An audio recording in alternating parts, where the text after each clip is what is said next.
National Day of Prayer is observed each year with gatherings, ceremonies, and personal reflections across the country, intended as a time for people of faith to pray for the nations, its leaders, and citizens. And tomorrow I'll be in Dover at National Prayer at noontime, so come on and join us. The steps of the City Hall. And I'll also be up in North Conway at the Journey Church National Prayer later in the day, so it's an important day. So with that, let's pray. Heavenly Father, we pause at the start of this meeting to ask you for your guidance and wisdom. Grant these elected officials clear minds, steady judgment, and a spirit of cooperation as they serve the people entrusted to their care. Help them to listen with respect, speak with honesty, and act with integrity. May their decisions be guided by fairness, compassion, and a commitment to the common good of all citizens. Give them patience in discussions, humility in disagreement, and courage in doing what is right. Bless the work today so that it brings benefits to the communities they represent and honor to the responsibility they hold. We ask this in your holy name. Amen. Amen. Very nice. Counselor Stevens, could you come forward and lead us in the pledge, please?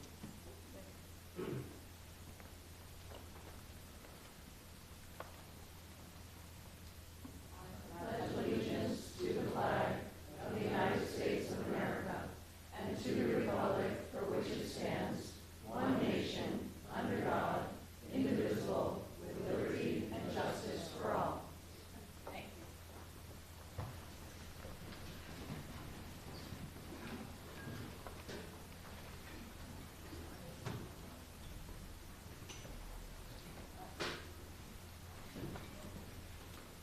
We also are going to go actually directly today to a commendation. And May 6th is National Nurses Day. This is obviously the nurses play such an important role in our healthcare system, and they're phenomenal people, and what a great profession. So I would like, as I understand what we have with us, we have Mary Meneke and Sarah Vlasic of the Nurses Association. I don't know if they're here tonight. Please come forward.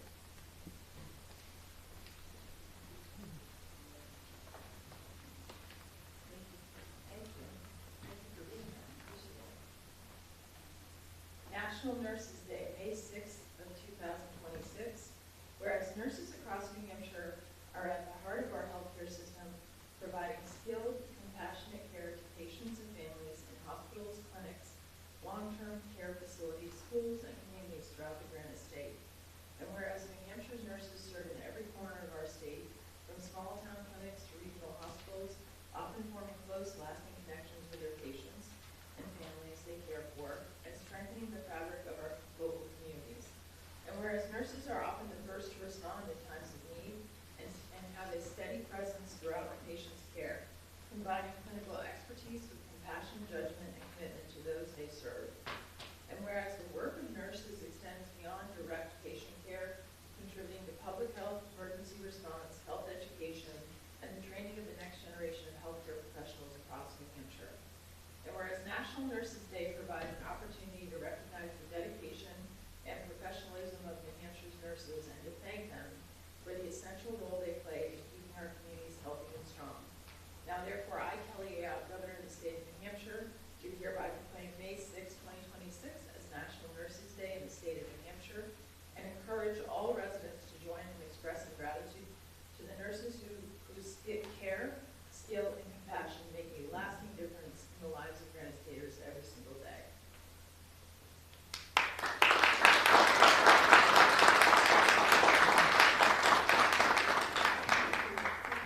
Yes, I would like to say a few. No problem. You're welcome to say a few words. Thank you, Madam Governor, and the honorable executive councilors at this table. The New Hampshire Governor and Council form of government has stood the test of time. You hold the distinction of being the first and last of its kind in the nation, bringing the people's business together since 1784. I mention this as the New Hampshire Nurse Association prepares to celebrate its own milestone, 120 years since our founding in 1906. We are proud to receive this proclamation on behalf of our over 1,200 NHME members and all the nurses in New Hampshire. Nurses are the largest healthcare profession in the United States and have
please have a motion to accept the resignation of Melissa M. Tuttle of Hooksett? So moved. Second. Any discussion? Hearing none, all in favor signify by saying aye. Aye. The motion carries. From the Board of Nursing, may I please have a motion to accept the resignation of Melissa A. Underhill of Franklin, New Hampshire? So moved. Second. Any discussion? Hearing none, all in favor signify by saying aye. Aye. The motion carries. From the Board of Veterinary Medicine, can I please have a motion to accept the resignation of Claire Timbus of Dunbar? So moved. Second. Any discussion? Hearing none, all in favor signify by saying aye. Aye. The motion carries. From the Board of Foresters, can I please have a motion to accept the resignation of Ann W. Davis of Wilmot? So moved. Second. Any discussion? Hearing none, all in favor signify by saying aye. The motion carries. Now moving forward with the list of confirmations, can I please have a motion to confirm Susan F. Clausen of Concord as the Assistant Commissioner of the Department of Transportation? So moved. Second. Any discussion? Counselor Stevens? Thank you, Governor. Susan Klassen has devoted more than 2 decades, 21 years, to the people of New Hampshire through her work at the New Hampshire Department of Transportation. Her career reflects a deep commitment not only to building and maintaining a safer, more efficient highway system, but also advancing innovation through intelligent transportation systems that keep our state moving forward. As a leader, Susan oversees more than 1,200 employees, yet she never loses sight of the individuals behind the work. She is a true team leader, the kind of leader who steps into the role of quarterback, strengthening the New Hampshire Department of Transportation workforce by championing the recruitment and development of engineers, expanding professional opportunities through a share, and consistently prioritizing the well-being of her staff. Her leadership is grounded in action and compassion. When a New Hampshire DOT plow truck operator was struck, Susan was at the hospital, demonstrating that her responsibility to her team extends far beyond the workplace. That level of care and presence speaks volumes about who she is as a leader. I have witnessed her leadership firsthand, most recently as she navigated emergency traffic concerns surrounding the potential closure of the I-95 bridge. In a moment that required clarity, decisiveness, and confidence, Susan stepped forward and, quote, owned the room, guiding critical discussions and ensuring that public safety remained top priority. Susan Klassen's career is defined by dedication to the state of New Hampshire, to the mission of the department, and to the people she leads. She exemplifies what it means to serve with integrity, lead with purpose, and put both the public and her employees first. She is an exemplary candidate. Well done, Governor. Thank you so much, Counselor Stevens, and I believe Counselor Leo Collet. Thank you. I will echo the sentiments expressed by Councilor Stevens and add that I appreciate very much that Susan met with the state employees and that she is well regarded by our state employees as well. And so I look forward to working with her in this leadership position, this important leadership position at DOT. Thank you. Thank you, Counselor. Counselor Kenny. Thank you, Governor. I just wanted to share my support for Director Clausen to be the Assistant Commissioner of DOT. She's joining a very unique team of leaders at DOT, a succession of commissioners who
Counselor.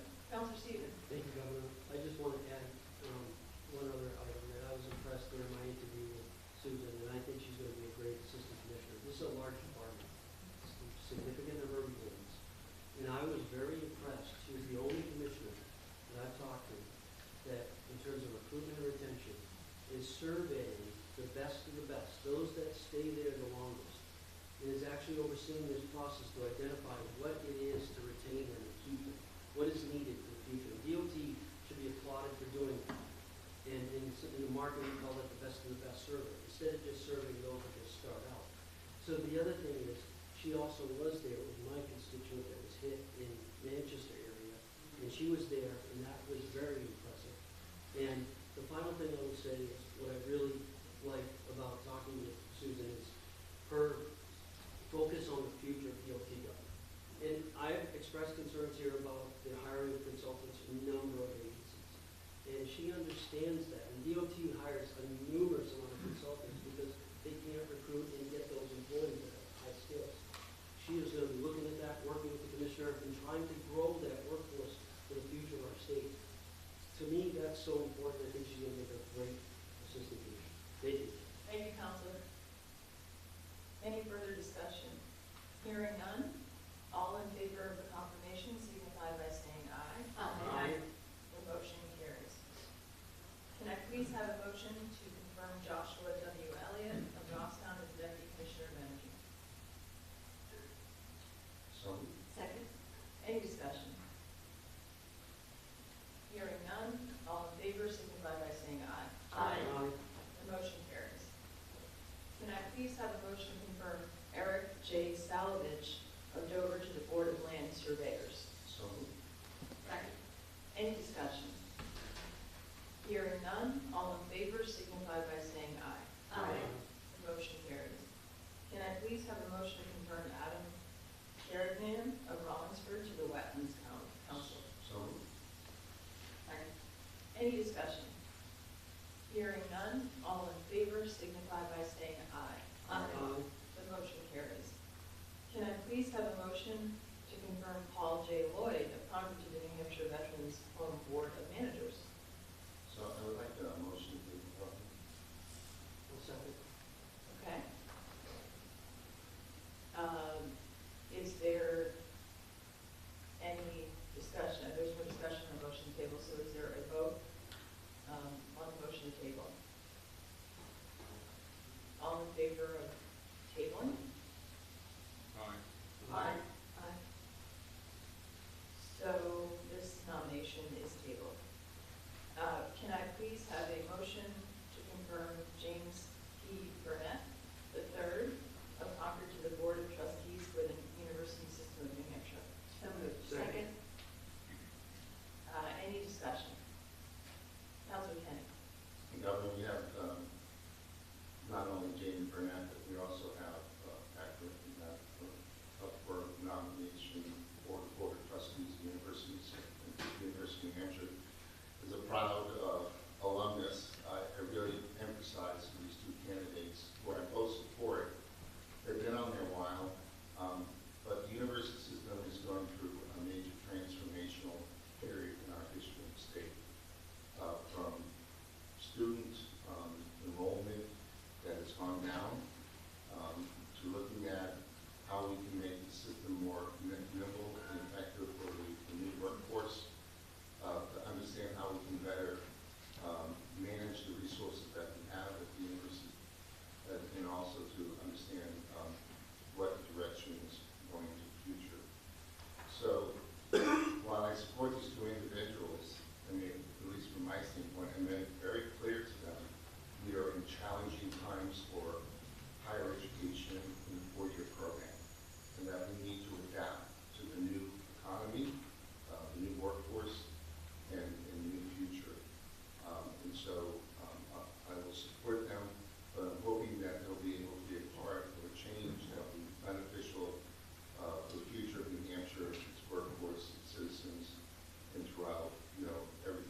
my conversations, in addition to those topics, I also talked about, given this transformational period that we are in, as well as the funds coming through the Rural Health Transformation Grant that will be going through the university system to target rural parts of our state. I talked about there's the two smaller schools within our university system, both of which happen to be in my district, Plymouth State University and Keene State College. And so I spoke with them particularly about the need to make sure that we are, as we are addressing challenges and making changes in the larger system, that we're really aware of the impact of the regions of both the southwestern part of the state and the central part of the state, which are very impacted by these really economic anchor institutions in their presence. So I had a great conversation with both of them. I'll support both of them, and I recognize that they're bringing valuable institutional knowledge during a time of change, and I am optimistic about the future of our university system, especially when we have good people like Jamie Burnett serving on the board of trustees. Is there any further discussion?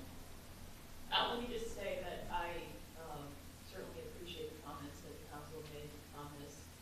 And I do believe also that the university needs to transform. This is a discussion I've had directly with President Chilton in terms of making sure that it's marrying up with the workforce of the state. And these are conversations I've had directly with the trustees. And it's very important to me as well, as we nominate trustees going forward, that they're committed to the status quo is not working. And it's a great university. We're very proud of the university. It's, you know, I have been a senior, and many of his classmates are going there. And so we're very proud of the university, and they do great work, but we want to make sure that they meet the needs of the future and the current workforce needs of the state, as well as the students. So I think this is, I'm glad that the council is asking these questions, and appreciate your comments on this. Councilor Stevens. Thank you, Governor. I would just like to add that this comes at a time where the School of Nursing paused on taking applicants, new admissions for their nursing program. And I spoke with other candidates about it. Again, they're poised to receive one of 5 silos funding through the Rural Health Transformation Program. We need to bolster our nursing program, and how appropriate as we honor nurses today, either by weighting, incentivizing New Hampshire candidates who are perhaps going to commit 2 years of service, going through the medical school process with my daughter. If she was to go to Ohio State, she would own 2 or 3 years to that state. So we have to make some hard decisions on how we're going to retain nurses in this state, and it starts with the university system. But these are great candidates. Well done. No, I appreciate your comments. Any further discussion on this? Hearing none, all in favor of the confirmation of the only one before us right now, James T. Burnett, signify by saying aye. Aye. Now I would ask for a motion in a second on the nomination of Patrick W. Griffin of Bolton Grove to the Board of Trustees of the University System of New Hampshire. So moved. Second. Any further discussion? Councilor Stevens. Thank you, Governor. I echo with regard to Jamie Burnett and everything that has been said. I'm not going to repeat, and also being probably the only other alumni here at the university, being a Wildcat. Patrick Griffin's also a pioneer, graduating a woman at Trinity High School, where I went to school with Patrick. I knew him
any discussion or request to remove items from the agenda? So are there any items you would like to remove from the agenda before we have our agenda vote?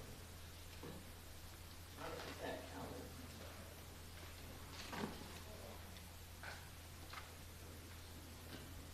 Yeah, Governor, I don't want to remove an item, I just wanted to discuss with the Department of Justice, the issues that I feel strongly about. I believe you could have discussion because this is a motion and a second, so I don't see why you can't have discussion.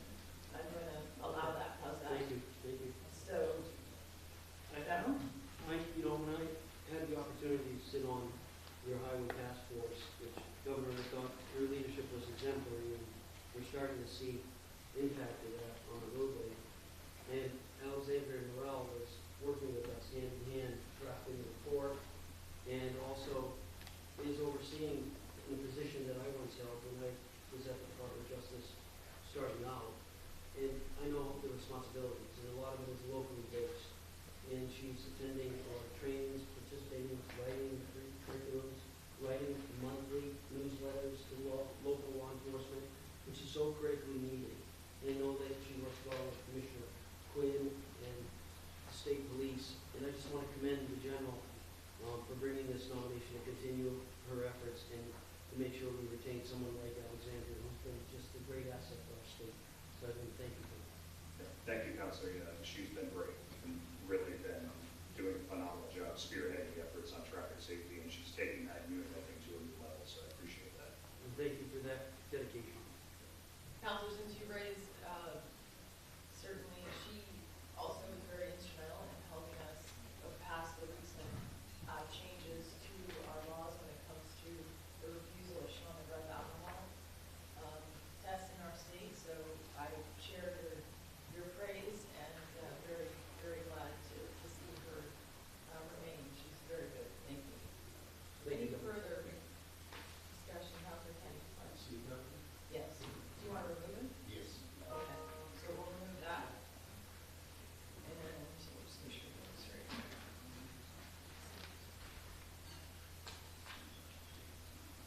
Are there any other items you would like to be removed from the agenda, the consent agenda? Hearing none, then I would ask for a vote in favor of all the items on the consent agenda with the exception of item 5C. Aye. All in favor of the consent agenda with the exception of 5C? Aye. Aye. And that passes. So now is there a motion and a second on 5C? So moved. Second. Discussion. Counselor Kenny? Yes.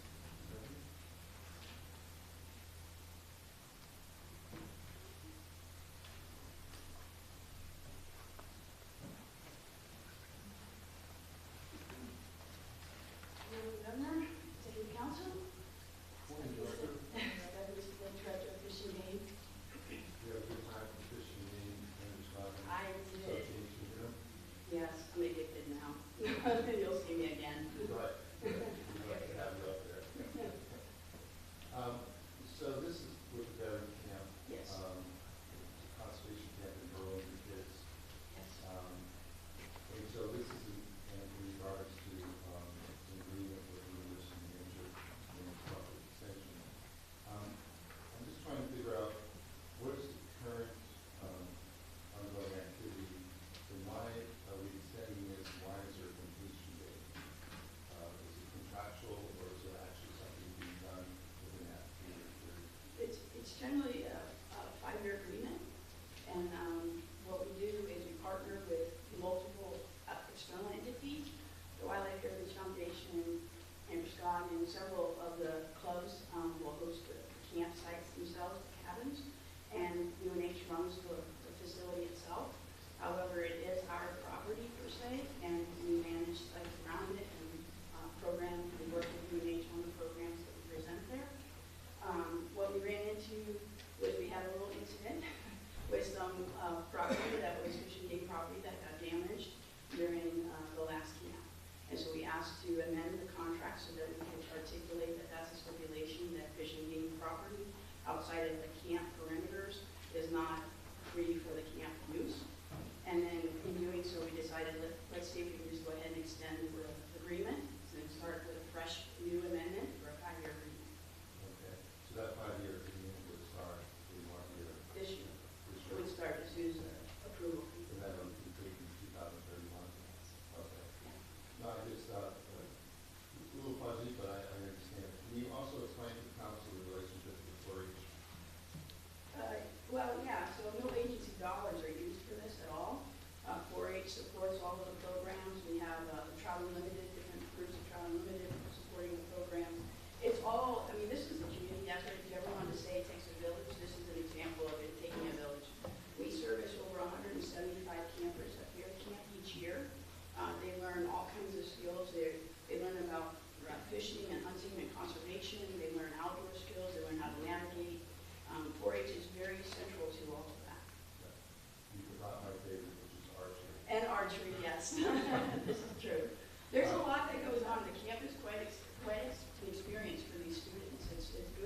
to the regular agenda. I ask for a motion to adopt agenda items 6 through 23 from the Department of Transportation.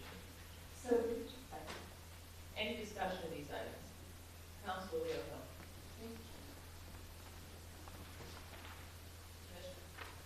Good morning, governors, members of the council. My name is David Audrey, Commissioner of the Department of Transportation. Good morning, Commissioner. Thank you. First of all, I had a question from constituents in Charlestown about rumble strips that were there's paving that's being done there, and they were told that they could have rumble strips. This is, I think, the longest one, two-directional, one way in each direction, but stretched where there's a double yellow line, and there have been head-on collisions there. So I have some constituents who are really concerned about that. Hope that we can make sure that these rumble strips get on there. As I understand it, there might be some delays. Is that something that you are able to give a little update on? I know this is construction season and everything is happening all at once. Right. I do not know the specifics of the rumble strips in that location, but I can get you an update on that certainly. Terrific. Thank you very much. Then also, we did receive in the mail this red-covered red list bridge, list of red list bridges. Can you just define red list bridges for us? Just so the public knows, what are red list bridges? Sure. So we do an inspection of all of our bridges every 2 years according to federal standards. And any bridge whose condition is below a 5 gets listed on the red list. A red list does not mean that a red listed bridge does not mean that the bridge is unsafe, but it does mean that one of the 3 elements of the bridge is aging and is, as it ages, it needs some work to be brought back into a state of good repair. And so, of course, it's not dangerous to the public yet, Right. but it is in need of increased monitoring and some repairs and maintenance to make sure that it does not continue to further deteriorate. I think on this cover page it says here that the information shows that during the 2025 inspection cycle, the number of state red list bridges increased from 112 to 114. And the municipal red list bridges held steady at 212. So there are 114 bridges on our state red list, but there are also almost twice as many that are at the local level. And the one with the local level, the one with the state level, how do we pay for those repairs to the 114 state red list bridges? So we tend to use federal funds for all of our bridge work in that case. Federal definition of a bridge is 20 foot or greater. New Hampshire definition of a bridge is 10 feet or greater. So there's a little more bridges that are defined, or structures that defined as bridges on the state count than on the federal count. But we're allowed to use our federal funds on all those bridges, and we're allowed to provide some federal funds to the municipalities, which we do through our LPA of locally public administrated projects for municipalities to work on bridges. And we have some of our federal funds that we make available to those communities to repair their bridges. And if we are seeing that in this cycle, the list is actually getting longer, is it fair to say that we are not keeping up currently? We are not able to keep up and actually make gains on maintaining these bridges that are falling into disrepair on the state's red list? So I would say as we are today, we are just keeping up. Yes, there were a couple additional on the state side, but that's out of a significant number of bridges statewide. So we do look at our numbers, and we think we are keeping up. It's important in the future that we keep up with funding so that we can continue to keep up with our bridges. And another question, we use, for the federal funds that we use to pay for bridges, those require a state match, is that correct? They do, yes. we use turnpike funds, turnpike tolls, credits to cover our state match for those federal funds, is that correct? Yes, we use turnpike toll credits, correct? And if we were to increase the toll, would that then also allow us to leverage additional federal dollars to address some of the backlog of our roads and bridges? Currently, we are not constrained by our turnpike toll credits to match our federal allotment. So the department does match our projects with turnpike toll credits, and currently we have enough turnpike toll credits to keep up with the projects that are in the plan. With 114 on the red list Yes, and indeed a Yes. future attention. yes. Okay, thank you. Counselor Stevens? Thank Oh, you. excuse me, I apologize. I told Counselor Wheeler first. That's okay. Gentlemen.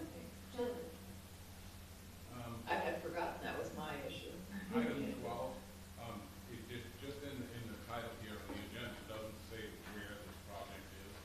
I don't know who writes the title, but I'm just pointing it out that we should know at a glance, excuse me, where the project is. That's my first issue. Okay. And then on item 19, which this is, 100% of mostly in my district, the discontinuing of the certain parental highway. So my first question is, why is this an informational item? So does it really matter what we do? Well, there is no formal process defined by statute for the department to discontinue the layout of a roadway once we've established it. So some years ago, we worked with the Attorney General to come up with what is a reasonable process to go through to discontinue that roadway layout. And we came up with a process that we would meet with each community, that we would have a public hearing, and that we would bring the item to the council as an informational item. So what difference does it make which way we vote if it's only for information? Is there any, maybe the general can answer this.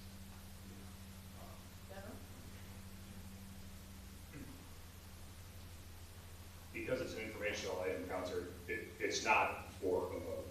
So I will say, I think I want to talk about this further with the department going forward and how we handle informational items, because I understand it's confusing if it's with the other items for which there's a Perhaps we vote. should have pulled it aside, yes. Yeah, but to answer your question, it doesn't make a difference which way you vote on it. There really is no vote. So I think it comes more to like the placement of the item. I can see why there's confusion because it's placed sort of in the range of the items that you're voting on. And I didn't pick up on that either, so.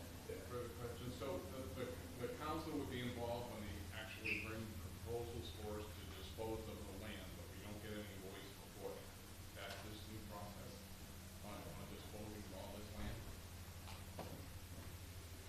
Well, I think this is a discontinuing of a roadway, right? So it's the disposing of like if the state is going to, sell land, you'll be involved in that. But as whether to discontinue a roadway, I do not believe there's no legal sort of role for the council in that process. Can I just clarify, this is not a new procedure. This is one that was determined a while ago, as I understand it. Certainly not something since I've been involved with. I think it was determined a while ago. I do not recall, though, the last time an informational item like this has appeared on the agenda. So I think probably it's just that you haven't seen an item like this in a long time. And it's rare to have informational items. So, further discussion? Counselor? So, I mean, I have concerns about disposing of the layout in the north part of the certain commercial highway that would get us another bridge over the river and connect Route 3A and some of that. So, and this is kind of like an all or nothing informational item. I understand that the southern area, it has Ruku wetlands and would never get it permitted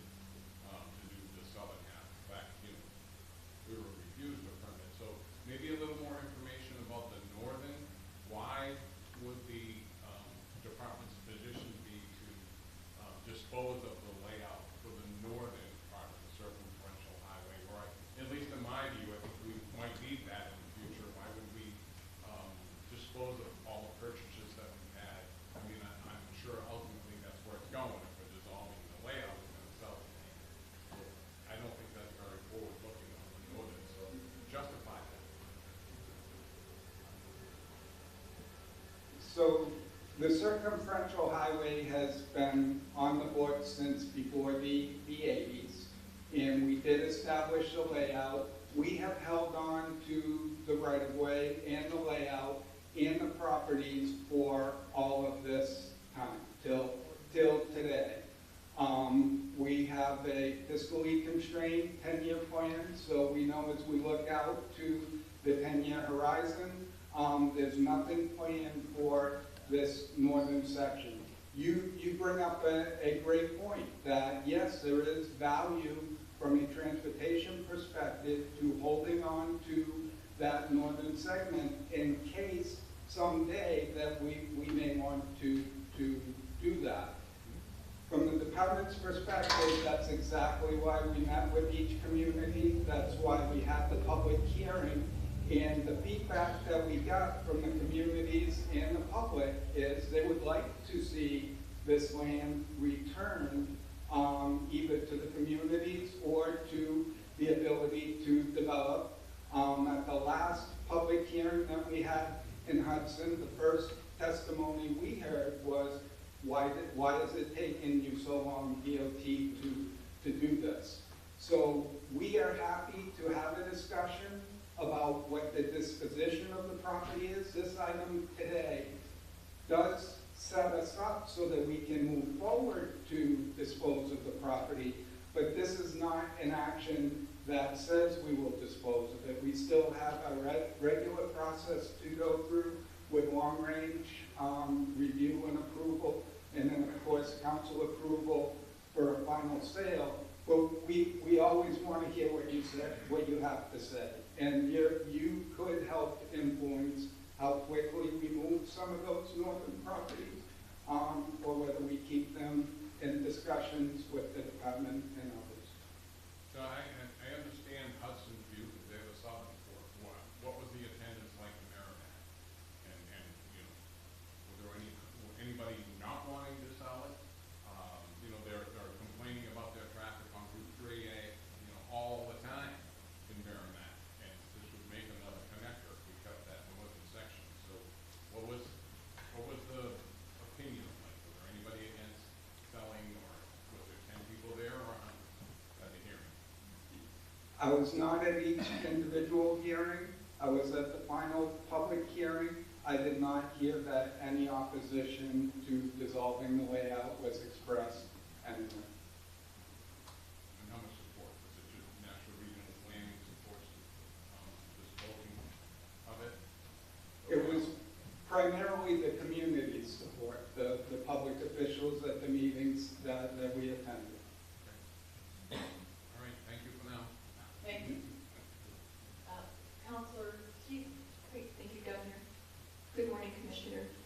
So it appears that in 1984, we had a NEPA failure, so we could not move forward in regards to wetlands in the southern portion. But there seems to be 2 decades, from 84 to 2004, where we were in a holding pattern, and we submitted a supplemental environmental impact statement. Yet again, it didn't move forward. It stalled.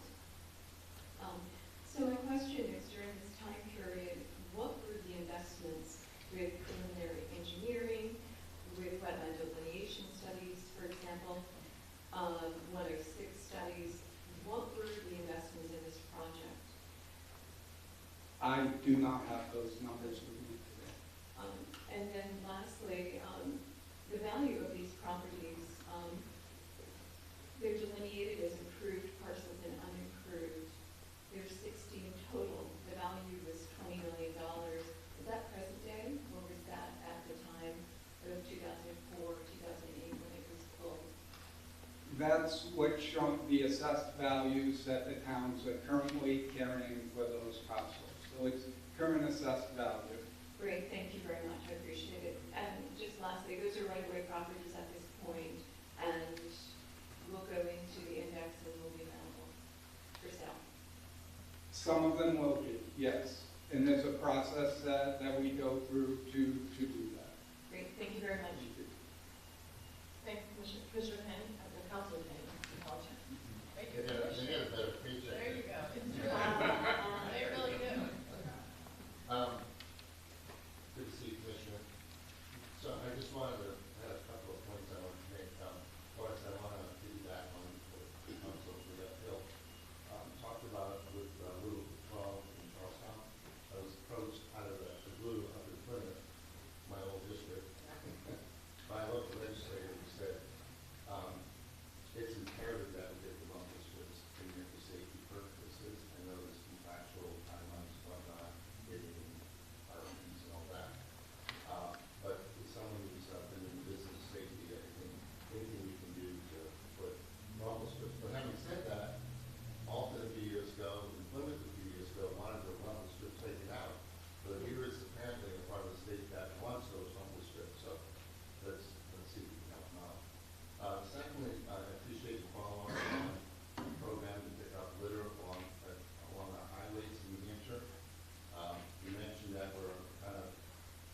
some children, there's a great question. It's about cleaning up our highways. So, Sean, would you like to introduce? Yes, we have students from St. Joseph in Salem. Hey, good morning, guys. How are you? Come on in. We don't bite, don't worry. Come on in. I'm Counselor Stevens. I represent Salem. I have Counselor Kenny, Counselor Lyon Hill, Counselor Stevens, Counselor Wheeler, and the governor, Governor Ayotte. Come on in, guys. Don't be shy. Hi, everyone. Welcome to the Governor Executive Council meeting. Come on in. We're working on the state's business. Come on in. It's great to see you. Hope you're enjoying your trip to the State House. So what's your next stop? This is the last stop that we have for our tour today, so we saved the best for last. Okay, well, I have to ask you a favor. As you leave our offices, please go to the house galley, and there's a photo of a very important woman. Her name is Donna Saida, and she is from Salem. She's a very good friend of mine, the governor's. She was the first speaker, female speaker. So get a photo, okay? You guys do that for me? Get a photo with her beautiful portrait. But we're glad you're here. And do you want to go down and shake the governor's hand? It's awesome to see you all. I If you know. want to, I'll give you a high five or shake your hand, or you can just wait, whatever you want. Absolutely. Thanks for being here. Thank you, Counselor Stevens. All right, so you follow me along. All right. High five, how you guys doing? What's your mascot? Is that the mascot? You're the Eagles? How are you guys? All right. Thanks for being here. Hi, guys. Did you guys see the Kristen Apollo statue outside? You'll see it maybe at lunch. Help the media. She's the female astronaut. Got a statue. Thanks for coming, you guys. I really like this uniform. Maybe we should have an executive to say that. There you go. That's the governor. Thanks for visiting, you guys. Have a great day. Best field trip. Is that what I say? Thanks for being here.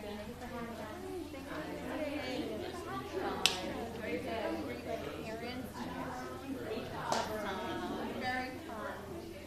We like having visitors, it breaks up our meetings. Yeah, it's a lot later.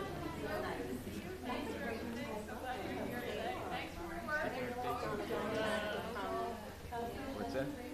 Oh, okay. I don't know if I want to be in the camera.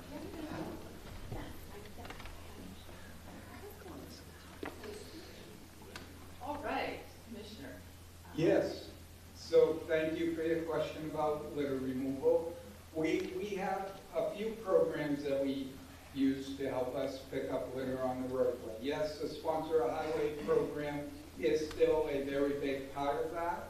There's two different groups that we work with for Sponsor a Highway.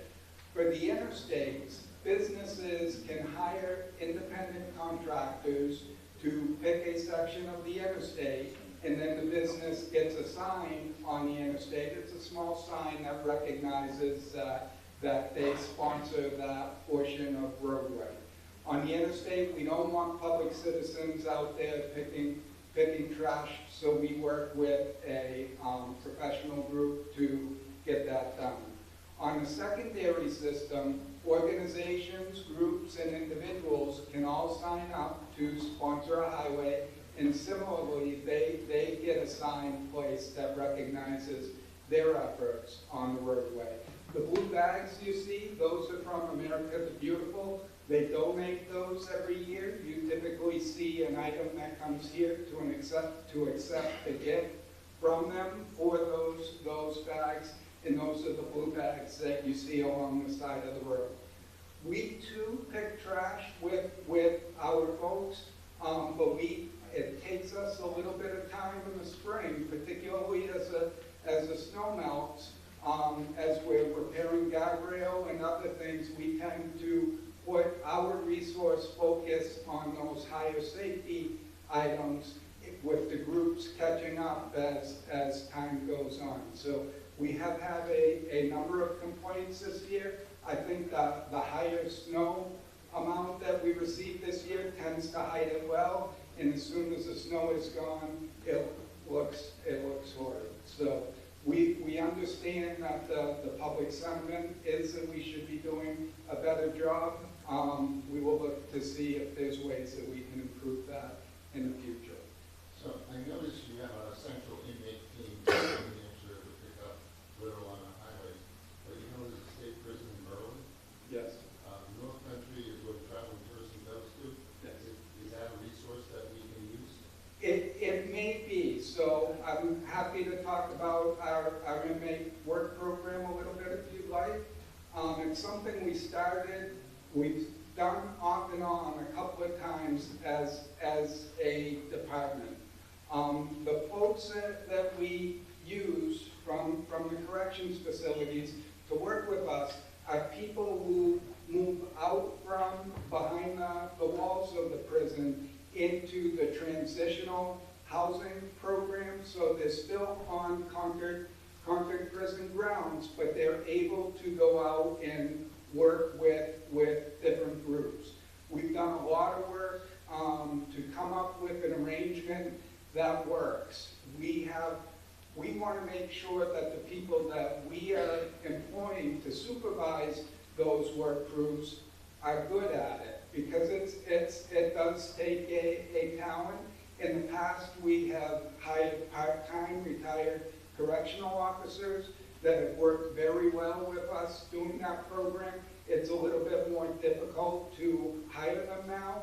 Also, there is some demand for those people in that transitional phase of leaving, and we've had times where we were not able to get consistent help, so sometimes programs drop off.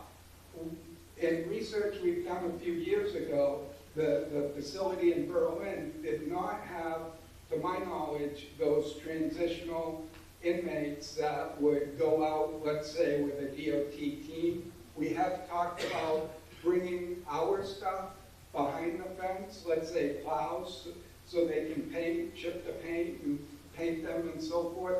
But it always takes our resources, corrections resources, and others to put together those programs and manage them, and we have a difficult time sometimes doing that. I will say those programs have been great for us, and those people do much more than pit trash. They help us fix guardrail, they help us to cut trees, clean out drainage, do some great maintenance work with us. It's a great program. And so my last observation is, you have a state, well, not a state, but you have a federal prison system up in Berlin. We have a lot of U.S. forest land, federal land in northern New Hampshire. And obviously, you get money with, federal highway money, property knowledge, banking knowledge, whatnot. You know where I'm going with this, but do we have any program of collaboration with the federal prison system to use inmates to pick up along the northern highways along U.S. forest land? We do not currently, and it's something that we're very happy and willing to explore. Yeah, I just think, you got labor, people want to get out and do something, they want to be productive. This is a way to continue to make our state the most livable state in the country by cleaning up our highways. So this is an idea. Yes. Thank you. Well, and the mayor of Berlin works at the federal prison, so maybe that's a starting point. Absolutely. Get them to work. Right, exactly. Yeah. I think there's a person that would be interested, I'm sure, to connect with to start with. Other counselors, questions for Counselor Stevens? Yeah, I have, my question is like in three areas. So I've looked at all of the DOT contracts to the commission. Item 7, submitted to the governor March 10th, 9 March 6th, 10 March 13, 12 March 11, 14 March 12, 15 March 13, 16 March 4th. Where's the day right now? And my question to you is, where's the delay? Because I didn't notice this. I've looked at DOT, mostly April coming out. Not a problem. I understand we have a process issue. So is it a resource constraint? Is it the Attorney General's office not reviewing these in time? What is going on to delay some of these projects so that we're not getting these, it's taking 2 months for us to get an item that's written to the governor? Perfect. I think there are a couple of things that are contributing to that delay. We, the DOT, are certainly part of that delay. resource constraints. I think the Attorney General's office may have some resource constraints as well. We have some back and forth between us. And I think that everybody's trying to do their best job to get these contracts to you in a way that is best for you to see. Excuse me. Yeah, we can certainly look at this, Counselor. I mean, one, you're looking at the date on the cover letter? Yeah, I'm Is just that what you're wondering, looking the at? full item, all done, complete, that we're getting today, was submitted to the governor in March, in early March. The issue for me is, there might be some projects, and retroactive keeps coming in, we go back, we're asking if there's been funding. It just seems like the process, we talked about this with the governor, I know the governor has really looked at this from her standpoint, but when it leaves her office, is it going over and being held up?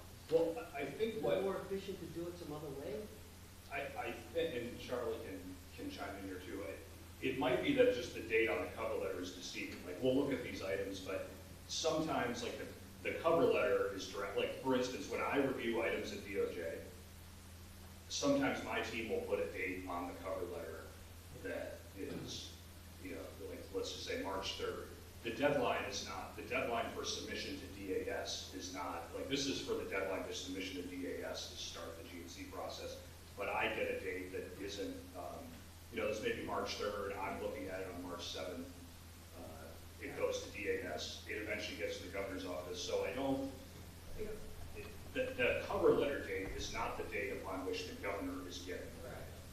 And the cover letter date is often sort of the date upon which the item is ready to start through the process. But we can certainly look at it for your specific items or for any items. But I say all that to say that it just might be that the date on the cover letter is a little misleading. We certainly, at the AG's office, try to turn around and review contracts as quickly as we can. If something needs to be rushed, we try to do that. I know DAS does that as well. So we're always working to improve the system. But Commissioner, can you speak? Yeah, there's no date on anywhere in any item that indicates when it was submitted to the governor's office. There's no date you see that indicates that. Well, the cover letter here has the governor's heading and it has the date. Yeah, I know, but that's not the date it was submitted to the governor's office. That's not what that means, is what I'm That's saying. just when they actually issue whatever starts the process. So by the time I get it, it's much later. In addition to that, there's not, DOG, DAS, review, and there's no consistency, frankly, in how that date is enumerated. We make an effort in our department, and it's just our internal policy, to try to make that date be the date of the meeting. Sometimes we don't, but the governor gets everything more or less for every meeting roughly at the same time, which is never like 3 weeks in advance. It's like 3 days before you see it. Yeah. And so it's I not, get it a few days before you, so it's not a lot of time. And it's obviously, all pretty much John's fault and a little bit mine, or maybe the other way around. Everyone always blames the AG. And happy to take it, because I think there's always process improvements we can make, but I think the answer to the question you're asking really is that the date on these cover letters does not reflect the date that the governor gets the items. It reflects the date that the agents, like sort of whoever's working on the item within the agency has submitted it through, I think, to the internal agency approval process. So it goes up to the department head, who then signs off, gets it to DAS, and it goes through the process. The governor gets it much later. So we could potentially look at these dates to try to make them not so misleading as when the governor and council. I appreciate you guys doing it first. I know the governor. And also, I would just say that I get it a few days before you do. Yes. And if there's an item that, for example, I am holding for more time, it doesn't go on the agenda because I need more time with it. But that is more the exception than the rule. It's going to be an item that I need to spend more time on, and you're likely probably to know that as it comes forward. Thank you. And I'm trying to understand that when this document is done and completed by DOT, a lot of work goes on the DOT side. And it's done from their standpoint on March 10th, or not. No, I can answer that. Yes. Yeah, please do. No, it is the work is not done on the DOT side. That's typically when the preparer dates a letter for our review and for our signature. I can make some improvements. I'm the last reviewer. I sign those documents, and I can make sure that when I sign them, that date is updated to at least the date I signed it. That's the internal DOT process that's making that letter. Okay, thank you. And let me just say, we are happy, we are always looking for ways, we've been working with Commissioner Arlinghouse, the Attorney General, others, the discussion we've had in the past to try to make the process easier and faster to you too, so we're continuing to look at that, and I appreciate your raising this, it's certainly an issue that we all share a desire to get things sooner to I appreciate that, Governor. We've talked recently to Director Hughes about setting up some sort of an internal process with agency, people who work on agency items, to develop some tips and consistencies. And so some of what you see, some of your annoyances are communicated more directly to people, and there's greater consistency. And again, it goes to my next point here, and I have three focus areas. One was on the completion, the retroactive issues. Yeah, it goes to this, because to me, as a counselor, unless it's an emergency, I don't want to see a retroactive item that a vendor has been paid, almost like an affront to the council process. Well, we know we're going to get approved. That's not the case. And then we get legal issues if we say no, then we got to go to the P37. And I understand you're trying to improve. I wanted to point out, like number 7 as an example.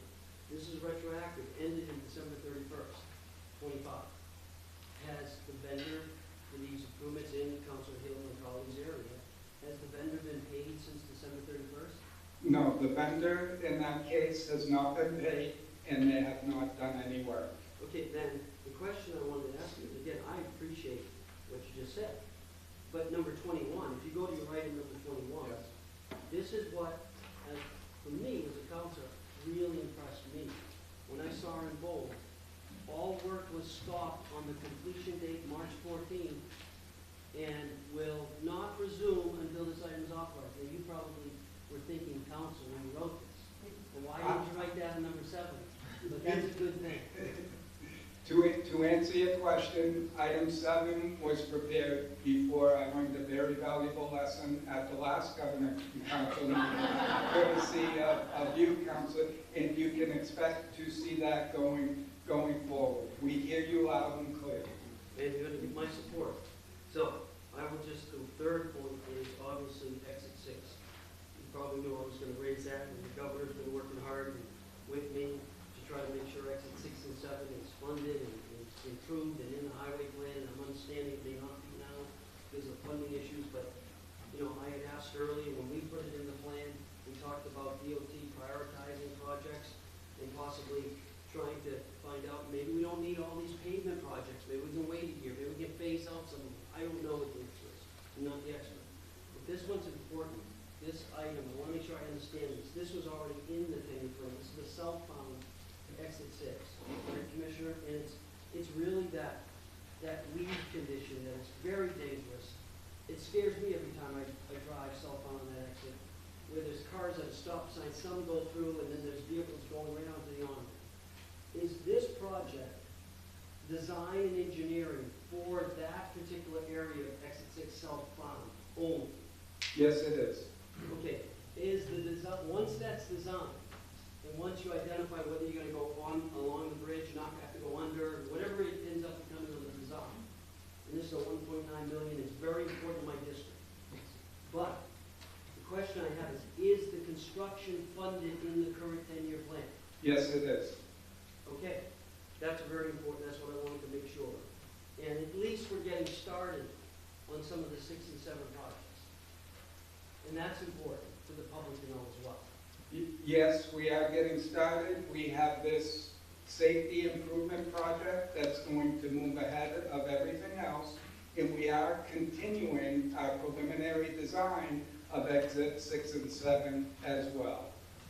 And that will still take us some time to get through. So we continue to work on it. Thank you very much, Commissioner. all set, I've got those my points. Councilor Rowe? Thank you. I know that the executive council included exit 6 and 7 before, with me writing a minority report, because I felt strongly that if exit 6 with no funding available for the construction, that it would be irresponsible to include exit 6 and 7 construction, knowing that there were no funds available and that it should be removed the way that the Bow Junction project was removed. The council decided that, the majority of the council decided to keep it in. My understanding is that the House Transportation Committee did not include exit 6 and 7. They removed exit 6 and 7 from the state's 10-year plan as it went through the legislative process, and that the 10-year plan that was adopted by the House did not include exit 6 and 7 construction, and also did not include construction funding for Bow Junction, which personally, I think it would be better to actually increase the toll and actually address the major safety highway projects that we've got staring at us in the face, instead of putting them off forever. But can you just reconcile, how is this possible? How is it possible that the state removed exit 6 and 7 and it's back in? Has there been another change to the 10-year highway plan? No, I can explain. This safety improvement project was a separate standalone project in the 10-year plan. And this has been in the plan, I believe, but I would have to confirm for you, I believe it was in the last 10-year plan. That's when it got inserted. I thought So it there was is design a, and engineering that was in the plan. for the whole exit 6 and 7 corridor, for that entire project, to replace the bridges, to widen 293 and so forth, yes, that construction has been removed for that. Preliminary engineering has stayed in the plan. For both Concord, very much the same thing. Construction has been removed. Preliminary engineering has stayed in the plan. We're going to continue to progress the engineering for both of those projects so that they are ready and able to go when we have a funding source to construct them. The truth is, it is going to take us another year or two on both projects of engineering to get them ready and to start to get those individual contract breakouts ready. But we do want to have all options on the table in how we construct those projects, including considering any types of accelerated construction projects that we could do to get them built quicker. Thank you for clarifying. So as I understand it, the project that you're talking about, Councilor, is a more limited, narrowly scoped project that's specifically about exit 6 and the particular safety issue that you raised. And the larger project that has been, that construction funds are not available for, just like Bow Junction, those two projects are treated, the bigger projects are being treated the same, at least at this time, where we're moving forward with design and engineering, so that hopefully when funds are available for construction, we can do those much needed safety projects. That is correct. Thank you. Any further discussion? Hearing none, all in favor of items 6 through 23 from the Department of Transportation, signify by saying aye. Aye. Aye. The item is carried. I ask for a motion to adopt late item agendas A and B from the Department of Transportation. Second. All in favor of removing these items from the table, signify by saying aye. Wait, are we doing table or late items? I'm sorry, late, I apologize, that was my fault. So any discussion of these late items, not a motion, so take that motion off the, we haven't yet gotten to the table, we're on the late items. So we have a motion and a second on the late items, is there any discussion of the late items? Hearing none, all in favor of these late items, signify by saying aye. Aye. The late item is passed, now we will go to the tabled item. Is there a motion and a second on to remove from the table item 14 from the DOT? So moved. Second.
Director.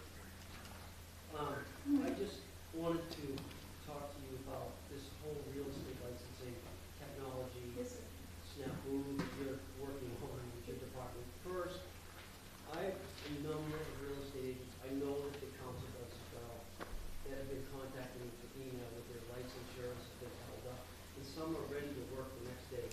Every time I've sent you an email, you have responded effectively, immediately. You have looked into it, you've taken care of it the way a commissioner or director should, in my opinion, in answering the council's concern.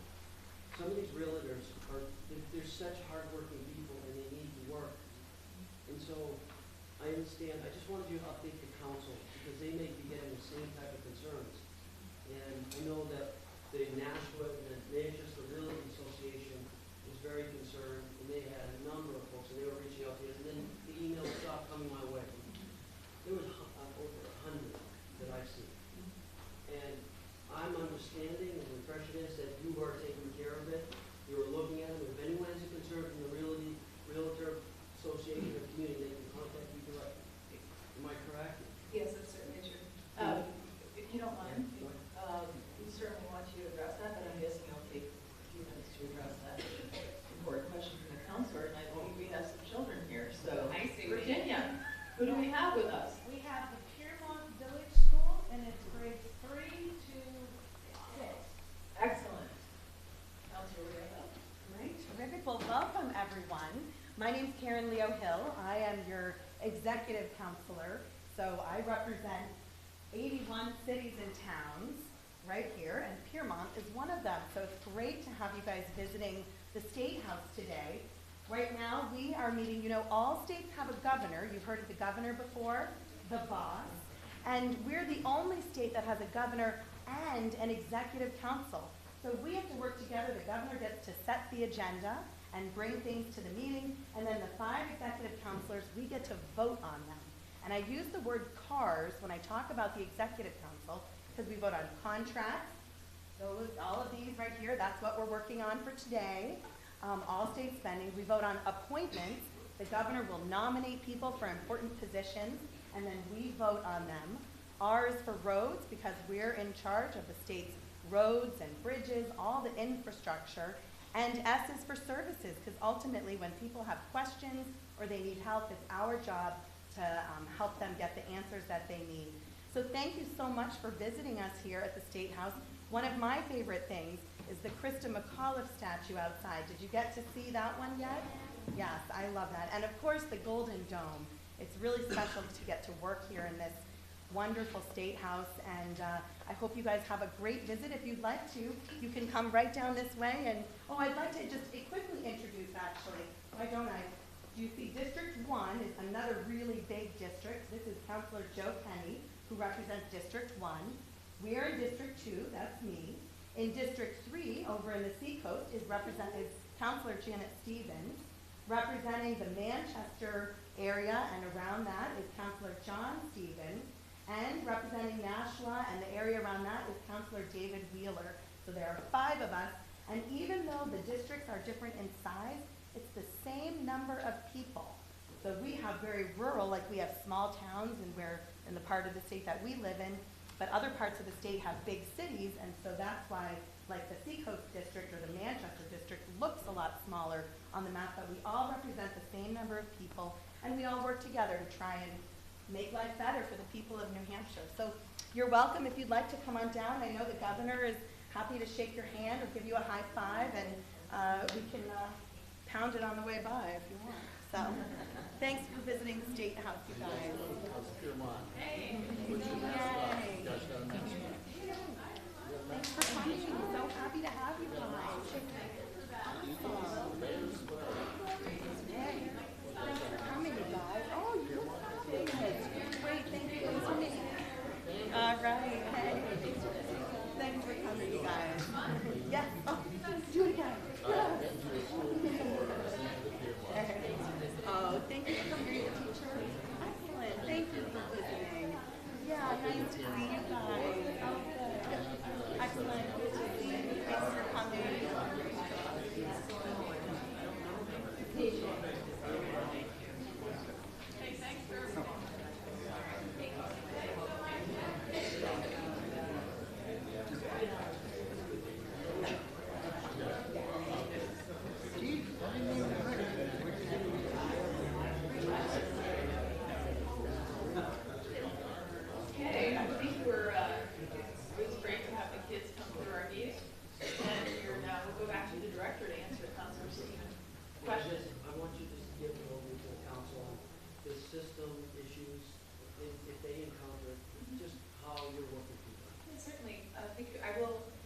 step back just to give a broad overview. So OPLC is working through what I would say is really a statewide initiative to modernize systems and increase efficiency. So we are coming onto a statewide enterprise system and migrating from an aging, like what we would call a legacy system. And I want to acknowledge Commissioner Goulet has been an excellent partner as we've been launching this. We launched the Real Estate Commission was the first board for OPLC. We've been working in development for quite some time. But just to give you a sense of how big of a feat really this is, so we launched with a brand new, the single sign-on with the BEA for the whole statewide system. The governor's had a big initiative for that business portal. So with the single sign-on portal, a completely brand new licensing portal with our most complex board being the real estate board in OPLC, brand new payment processing, and a new bank card contract that this council has approved. And so at every step from the moment they put their email into the system till they hit pay and a license is submitted is all brand new. So it's a huge achievement. The Treasury, Administrative Services, IT, BEA, development teams, my office have been working really hard. So it's a huge achievement to get that off the ground. So this is the first board that's come. So I just want to set the stage there. This has been an ongoing conversation for several years about what that update is. With any major IT infrastructure, that first launch, we're finding bugs. Some of them you just cannot find until you're in production and people are using it in real time, even all of the testing. So early on, we encountered a few bugs the developers were working with. That I've learned a lot of new IT terms. One of them is a hot fix, where they just like fix it and throw it right in live and fix it in the moment. It doesn't go through all this testing. It's like, we know what it is, just get it out there. We're not gonna wait 2 or 4 weeks to get it out. So they've done a number of those. We've encountered a few, we have been able to intervene. I don't wanna get too technical, but we have a few very specific things that we realized if we took a step now to create the environments, we could recreate issues and more effectively troubleshoot. And so we found one particular way to say what we were looking at on the staff level was not the same as what constituents were seeing. So we're making sure that those are identical so that when other issues come up, we can test them, find them more easily, and fix them up there. So we've been working through that. As I mentioned, real estate is a complex board. The regulatory scheme is the most complex in my office. And so part of the thinking, I inherited this, but it was let's do the hardest one first, and it'll get easier after that. So I appreciate you reaching out to me directly, certainly all counselors. Several of you have reached out with constituents. I am personally doing constituent calls. I've spoken with a few brokers in the state. I would just say, while I'm in the public here, on the OPLC webpage, every single page that you navigate to on my website has a bright yellow banner at the top that says alert. And it says, real estate is on the new system. Click here for the new system. Here's an instruction guide. And it's a it's a two-step process. You have to create an account, and then you have to claim your license in the new system. So all of the data is there, but then you use the business portal, and you create your new statewide account, and then it's got to zip them together in the back end. So a lot of times, some of the trouble that people are having, and I'm happy to talk through it with anybody, it's really nice if I can get a broker, because then they can talk with all the other agents that are working for them. They have to do step 2, which is go in and find their license and marry them together. And then it's streamlined, staff are liking using it, it's going really well. So we've been working through those glitches, there's more to come. We're looking at bringing out the enforcement module to streamline mostly the back-end process internally in the office. And then after fiscal end and the renewal season, this is our busiest time for licensing. So in July, we'll be launching more boards and more licenses there. So I'm happy to assist. Again, I am personally calling brokers and having conversations with them. They've been very pleasant and understanding. We've been able to troubleshoot. So please keep sending them my way and we'll get it worked out. Thank you, Director. Counselor Wheeler? Thank you. I just wanted to check in on this new system here. So this new system will have a cash check or money order lane, and the licensee applicant will know that there's multiple ways to pay. Yes, sir. So I will say the happy path and our preferred in terms of the streamlining process is to go through the online process with the online payment. But there will always be an option to have a paper application and a check where so there could be any number of extenuating circumstances. And in fact, right now, while we're working through getting up the 85–90% of the licensees, if somebody needs a rule waiver or if they're a member of a compact, those applications are on paper, so we have a different process. So not only will that always be an option, currently in some of our standard planning, there are some paper requirements, as we're working with federal guidelines in that piece of it. So we will never be fully paperless. It would be ideal to not have multiple buckets of mail coming through with some of these very low dollar checks, but certainly that will always be an option. Thank you. Counselor Kenny. Thank you. Since you talked about real estate, this might be probably a real estate association, but it is a development a few weeks ago. I had many realtors kind of reach out to me, but then, finally, it's time to follow up on it. But you mentioned across the country, publicly traded brokers, corporations are building private listing networks that hide homes for sale from the public. They're not small operations. They're billion-dollar companies backed by Wall Street investors whose returns depend on controlling or eliminating competition and protecting fees on both sides of the transaction. The consumer's not the priority. Quarterly earnings report due, and it goes on. But I know I brought that up to the Attorney General's attention at one point. Are you aware? It's not here in New Hampshire, but it's occurring in other states.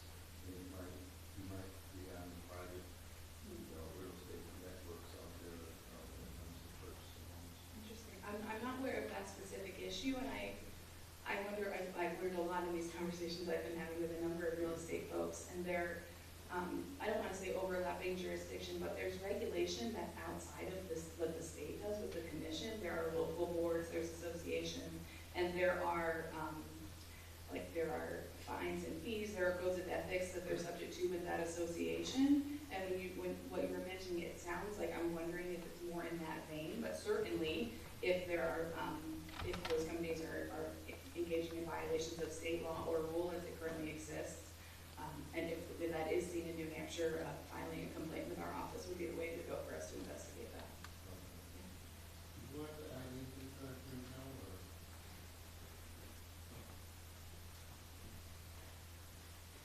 Thanks, Councilor. I think I would echo what the director said, that if there was anything that was occurring that someone felt was a potential violation of law or rule, they could file it with the PLC, potentially file a complaint with the Consumer Protection Bureau. We did take a look at this, and we're not seeing anything in New Hampshire currently, based on complaints we've received, that's a violation of New Hampshire law, but that doesn't mean that couldn't happen at some point. So we're always trying to make people aware that the Consumer Protection Bureau is a place you can come and file complaints if you feel that there's a violation of law occurring that violates our consumer protection laws, or if you've been a victim of some type of activity that violates the law. Sorry, I think the realtor is making the argument that we create all these kind of different real estate private networks that the public is not going to be looking at one network, it's going to be looking at several, and they might skip over the opportunity to potentially buy a house, one family, and they just they look the right place for it. So we're very open, transparent, and make sure everyone's listening. So. Yep. Yeah, I think it's something to keep an eye on. It may be the type of activity where some organization or group starts engaging in it. It actually doesn't technically violate any existing law, but it's something that the policymakers need to take a look at because it's falling to a loophole, and I feel a loophole that needs to be addressed. I appreciate that. Thank you. Further questions for the director? Hearing none, all in favor of item 26, signify by saying aye. Aye. The motion carries. I ask for a motion to adopt agenda items 27 through 29 from the Community Development and Finance Authority. So moved. Second. Any discussion? Councilor Wheelhill?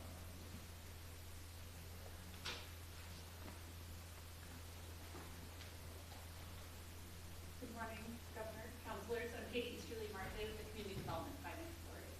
Good morning. Thank you for being here. Housing has been identified as one of the #1 priorities for people in New Hampshire, so I'm just really delighted whenever we see projects, especially affordable housing projects come forward. So I'm very happy to see this agenda item number 28, which is $500,000 to the town of Newport for a project at 21 Cross Street in Newport, the Elm Grove Hale Crossing Affordable Housing Project. Can you talk a little bit more about that and what this is going to do, how it's going to increase the supply of affordable housing in Newport? Yeah,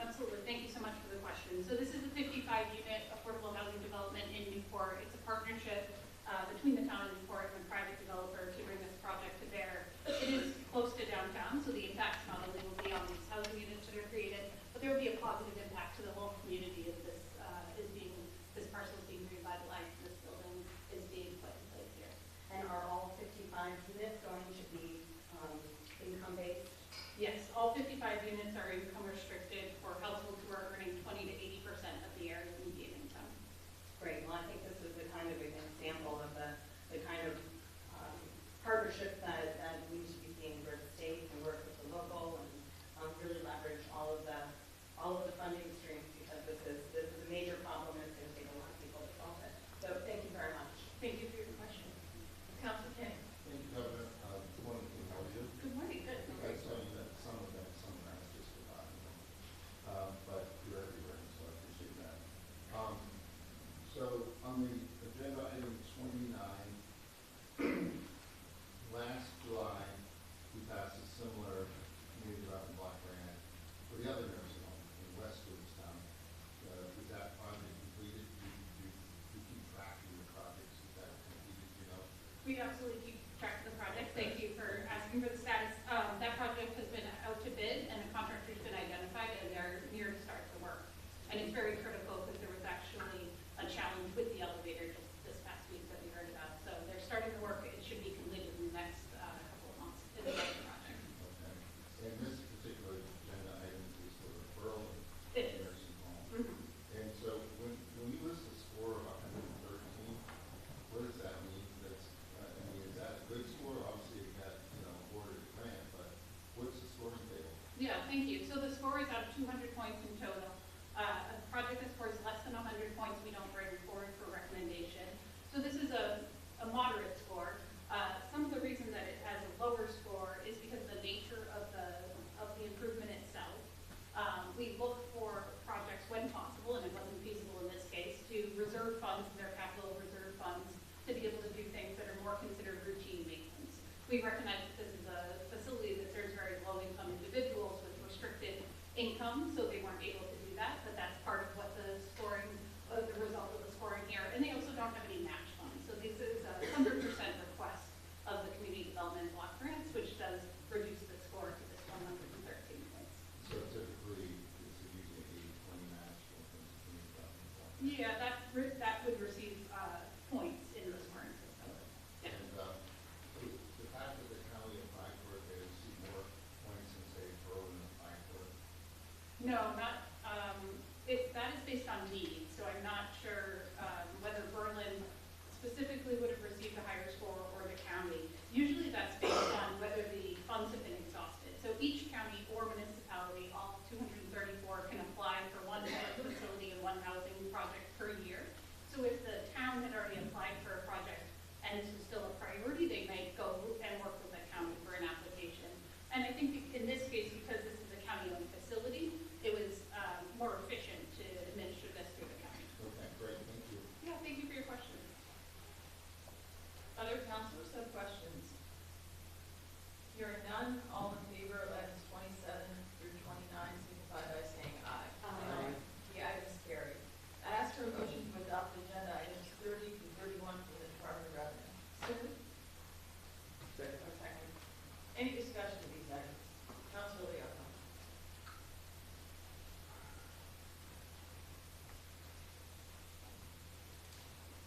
Good morning, Governor, Councilors, Lizzie Staff Commissioner of the Department of Revenue. Good morning, Commissioner. The agenda item number 30, this is the contract with Montaigne Powers. And I know you've been using them now for the last several years. Did they help with the amnesty program? They did. So we had a separate contract, which this council approved for $40,000 to do promotion and advertising relative to the amnesty program. You're correct. Great, and that was very successful. So you're pleased with their performance and Yes, they do a great job. The amnesty program, as you mentioned, was very successful, and I like to say they do a nice job of converting very tax technical speak. You ask me to write something, it might not be the easiest thing for other folks to understand, so they do a nice job of helping us communicate to the general public and make sure folks are aware of the things that we are offering, like amnesty or deadlines for the department, things like that. so speaking of the amnesty program, how much, remind us how much that brought in?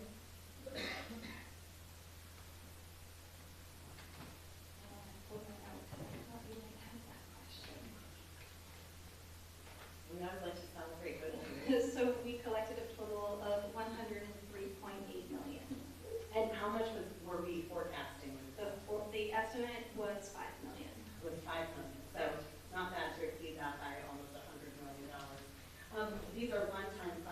how often can a state, implement an amnesty program? Does this mean, not enough for another 5 years, 10 years? What's the time frame typically? I think the theory is once in a lifetime, however you want to define that. Historically in New Hampshire, we've offered them somewhere around every 10 years or so. Some in the past have been restricted to certain types of revenues. We did an amnesty program years ago just for the real estate transfer tax. So it needs to, I think, ideally not be predictable, because you wouldn't want anyone to anticipate an amnesty coming and then pull back payments in order to get that benefit. And you feel like at this point, the $100 million that has come through, does that represent most of what we believe to be sort of outstanding tax debt? Sure. So the 103.8 million is kind of made up of a few different buckets. The largest bucket was the result of audit revenue. And so these are taxpayers that the department had under audit and we were working with. But the amnesty program and the benefits of the program really brought them to the table and allowed us to close out audits. In some cases, those audits were lingering, so this brought them to the table. We closed out some audits. Other portions of the amnesty revenue came from outstanding collections, so folks that we had in collections. So we closed some collection cases. And then the last group is just kind of routine tax notices that had been issued to taxpayers who were eligible to take advantage of the program. Thank you. And with regard to, so we had forecast $5 million, and now we've got a receipt that's much greater than that. Can you talk about how the other revenues how our other state revenues are performing, particularly how they're performing with regard to the forecasts that were used in the budget adoption last year?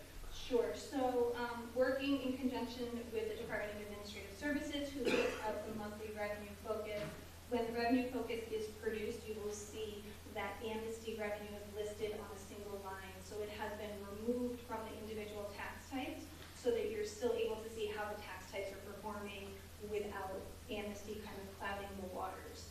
So relative to taxes that the department administers, year to date through April, we are 4.1% ahead of prior year. So we are performing ahead of prior year through April. So the year was off to a little bit of a slow start, but revenues have picked up kind of in the second half of the year here. The next big revenue month will be June, where we'll receive business tax estimates, which will be second quarter for calendar 26 business tax estimates. Okay. Thank you. Councilor Stevens. Thank you, Governor. On 31, I wanted to ask you, first of all, this is a lot of money that's uncollectible in terms of tax of $190+ million. So this company, I like the contingency fee arrangement. I think I've always thought those are good because you get incentives on both, but you obviously look at the ROI and determine that hiring your state office department staff cannot, the resources aren't there to go after these folks. Can you first tell me, though, what efforts are made to determine that an account is unresponsive? Sure. So that's a great question. We go through quite a bit of effort before we turn these accounts over to this outside collection agency. So we start with multiple mailings. Those are followed up by phone calls. Those are followed up by individual visits. So if it's an individual taxpayer, we will go to their home or their business, try to make contact with them, try to find a solution that works for them. We will then go through more advanced collection efforts like placing liens, garnishing bank accounts, etc. If we've received no response, then these accounts are turned over to this outside debt collection agency. They typically, over the course of a year, will collect about $6,000 to $10,000 in total. So it's really just another tool in the toolbox. The other thing that we've found is that sometimes, once the outside debt collection agency has called, sometimes those taxpayers will turn around and call us and say, oh, could you work with me? Could you work with me? And so, again, it's just kind of another tool. It's not, my internal folks at DRA collect much more, per body than the $6,000 to $10,000 that this agency is collecting. But it is helpful sometimes. It's just another mode of trying to get the attention. So that's what you really, I think you answered my next question was going to be like in the track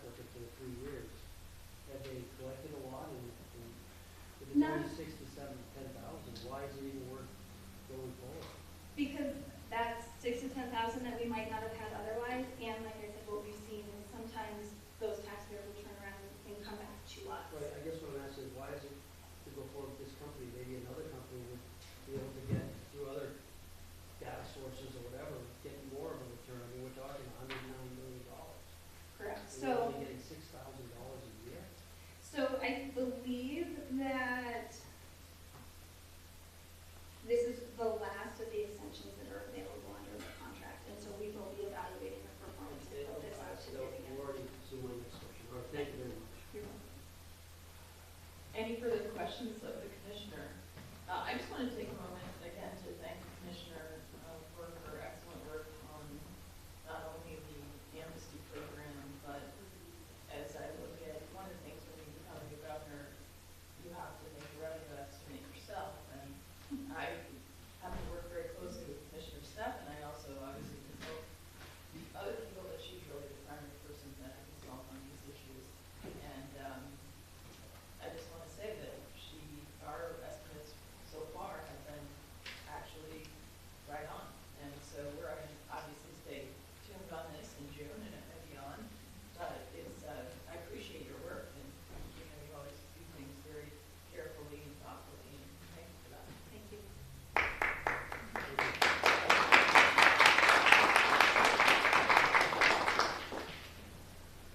All in favor of items 30 and 31, signify by saying aye. Aye. The ayes carry. I ask for a motion to adopt agenda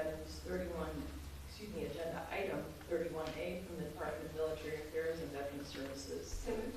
Second. Starting discussion of this item. Councilor Wheeler.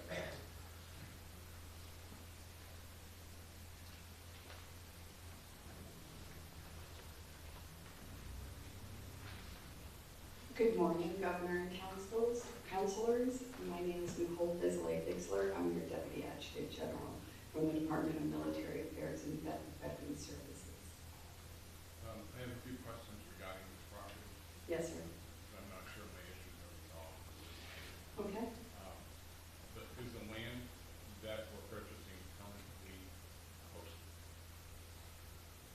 Sir, I don't know what you mean by posted. No comment. Sir, I don't think it's currently posted. I can check on that for you though, because I'm not sure.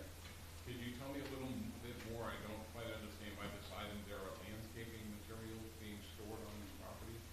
Yes, sir. So apparently there were some materials left on the property, and we're okay with that. They can come and retrieve those materials at any time, and that is what those, I don't know exactly, if, you know, I know there's aggregate. I don't know what else there is, but they are landscaping materials. Are there any pressure-treated lumber or railroad ties or creosote or any other hazardous materials? So I can ask that.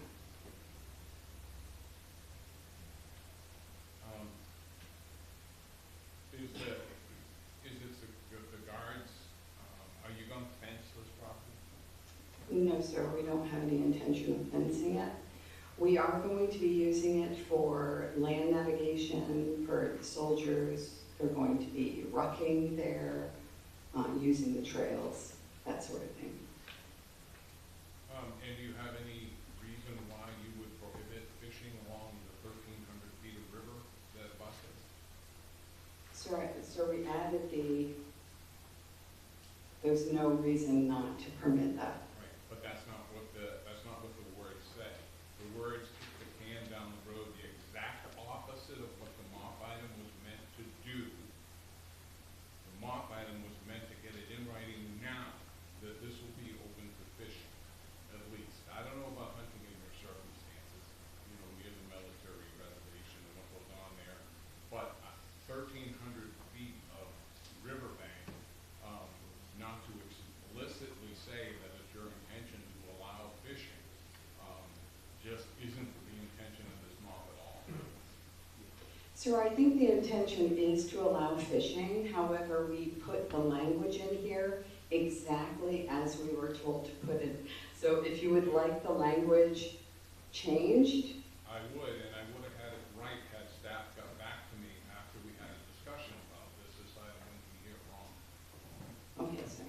Oh, can I ask a question? Just because I want to clarify. So this land is being purchased by, part of it, is it federal money? No. Or local, state? No, ma'am, we're using general funds, 100% general funds, $26,000. And Are there particular, I see in this item, it says military and veterans affairs service, right? Do we have regulations that are separate for the military sometimes related to land use? I mean, I could logically see where that would happen just because the nature of military activities is different from most. Ma'am, I'm sure that we do have regulations. However, our intention is to follow all regulations, all state, all local, and any laws. Our intention is not to break any of those. Okay. And I think there's actually language in here that associated with that. Would you be okay if we table this and get the right language here that it says it in writing for the public and posterity to see that it's your intention to leave this open and fishing at least? Sir, if you would like to provide that language, I will personally make sure that we email back and forth and get that exact language in there. Except, and I just want to make sure also, maybe to ask the general, so because it's military land, I just want to make sure that if there's something that comes up in the future relative to military regulations, that we aren't finding ourselves to, let's say there's something, I don't know what the circumstances are, because it's, you know, the military is more national security or state security sensitive, that perhaps there's a way to work on making sure that that's addressed if that changes in the future, so we aren't. I think we can come up with language that is positive and has a little wiggle room.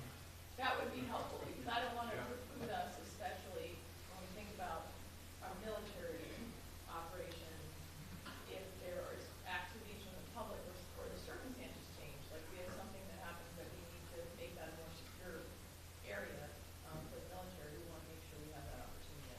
Right, and I don't think the true concern is not the fence it, and the landscaping guy can come pick up his materials and that sort of thing, make sure there's no hazardous materials.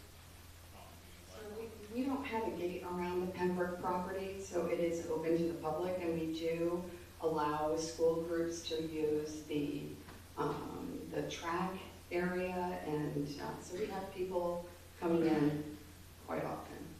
And we just want to get that stated in positive in the record for posterity. So We can work with the Attorney General on that. we'll be back into this, we should be able to do it.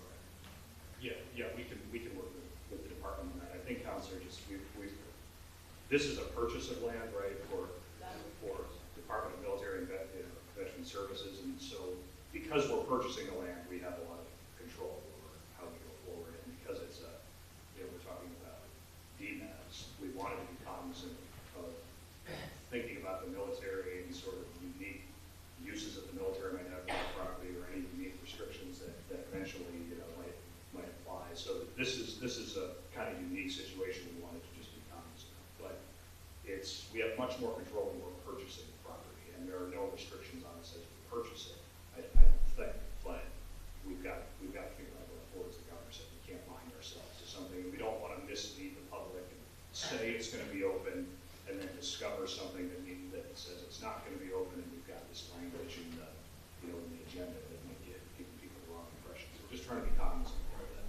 I think we can come up with something. Yeah. Most of you will. Sounds good. For the future. Great. I mean, this is, most of the things we have don't have the nature of the military, so we should do that.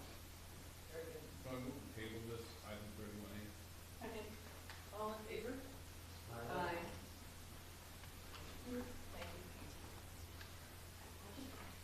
I just wanted to point out that there's a map that came as part of our Yes, agenda, ma'am. but it didn't translate well in the scanning process, so it's kind of garbage. So I just, since it's going to be tabled, it would be great if we could get a new packet with the map. If you take a look at mine, you'll see. I think it's just a technology, it's an IT, I think, translation issue. So, ma'am, did you get all of the maps with that? Yes, or- this is just a survey, Just copy. just this particular survey that, you'll see down here, there's characters, it's just a computer translation issue. But it would be good if we're gonna be revisiting this at the next meeting, to just correct that, so the public also have that correct in the record. Thank you. Okay. Thank you. We'll work on that. Thank you. I ask for a motion to adopt agenda items 32 and 33 from the Department of Agriculture, Markets, and Food. So moved. Is there a second? Second? Any discussion of these items?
understood that, for the record, Sean Jasper, Commissioner of the Department of Agriculture, Markets and Food.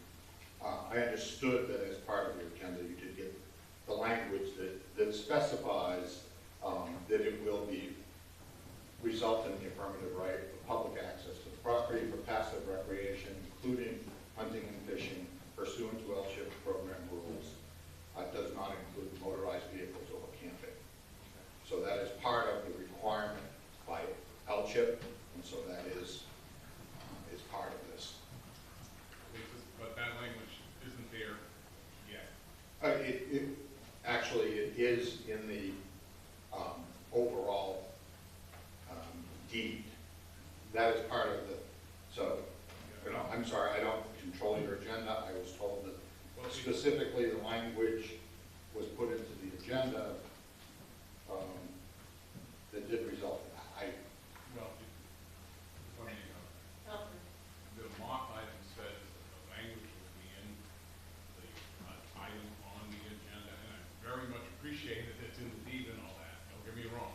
And this, you never get these items, so I understand this is unusual for you. So, but I had talked with the staff this week, and the staff did not get back to me on this item. And so I'm just saying we wouldn't be here again and have to put this off another meeting if staff had gotten back to me. And I could reiterate this concern again when staff was asked to come up with the language before items, not your fault. And if I may, of course, this is just an extension. So when the original letter was put in, it was not a requirement and nobody caught it moving forward. Right. After it was tabled, my understanding is right now what you have before you in the agenda is the land will be conveyed without any explicit covenants, restrictions, or permissions regarding hunting, fishing, or other recreational activities. And that was what we were advised would be on there by the governor's staff. So it is in the deed. There, you have it. That's why it's tabled, because that's the wrong way.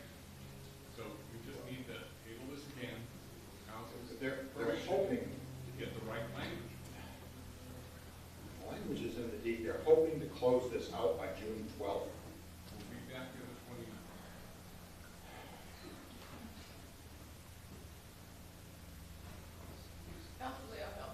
Thank you. I appreciate the frustration about having another item potentially tabled again. Councilor Wheeler's point is really about making sure that the public has knowledge of what their rights are. And so I really appreciate the way that Councilor Wheeler has advocated for the public, particularly with regard to public lands. When the state taxpayers purchase property, it's important for all of our residents to understand what their rights are. And one of the most, it's great for it to be in the deed. Of course, we want that to be there technically so that those rights are preserved. But the average member of the public is not going to be able to look up the deed and say, oh, am I allowed, am I not allowed? And so the whole point of having this language, I think, in the MOP is really to signal to the public, to make it easier for the public to understand if they do have certain rights, or if this is a particular property that might not be appropriate. And I think we understand that there might be, whether it's military operations, or whether the particular property is not well suited to some certain activity, whatever the reason may be, not all land is going to be 100% open and accessible to the public. But I think it's safe to say that at least I would like to make sure that as much the public has the right to enjoy public land as much as possible, and that we want to make it easy as possible for the public to understand what their rights are. And that's, I think, why the MOP language is important. And I think that we can resolve this quickly once the language is corrected.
shortfalls at the Department of Corrections.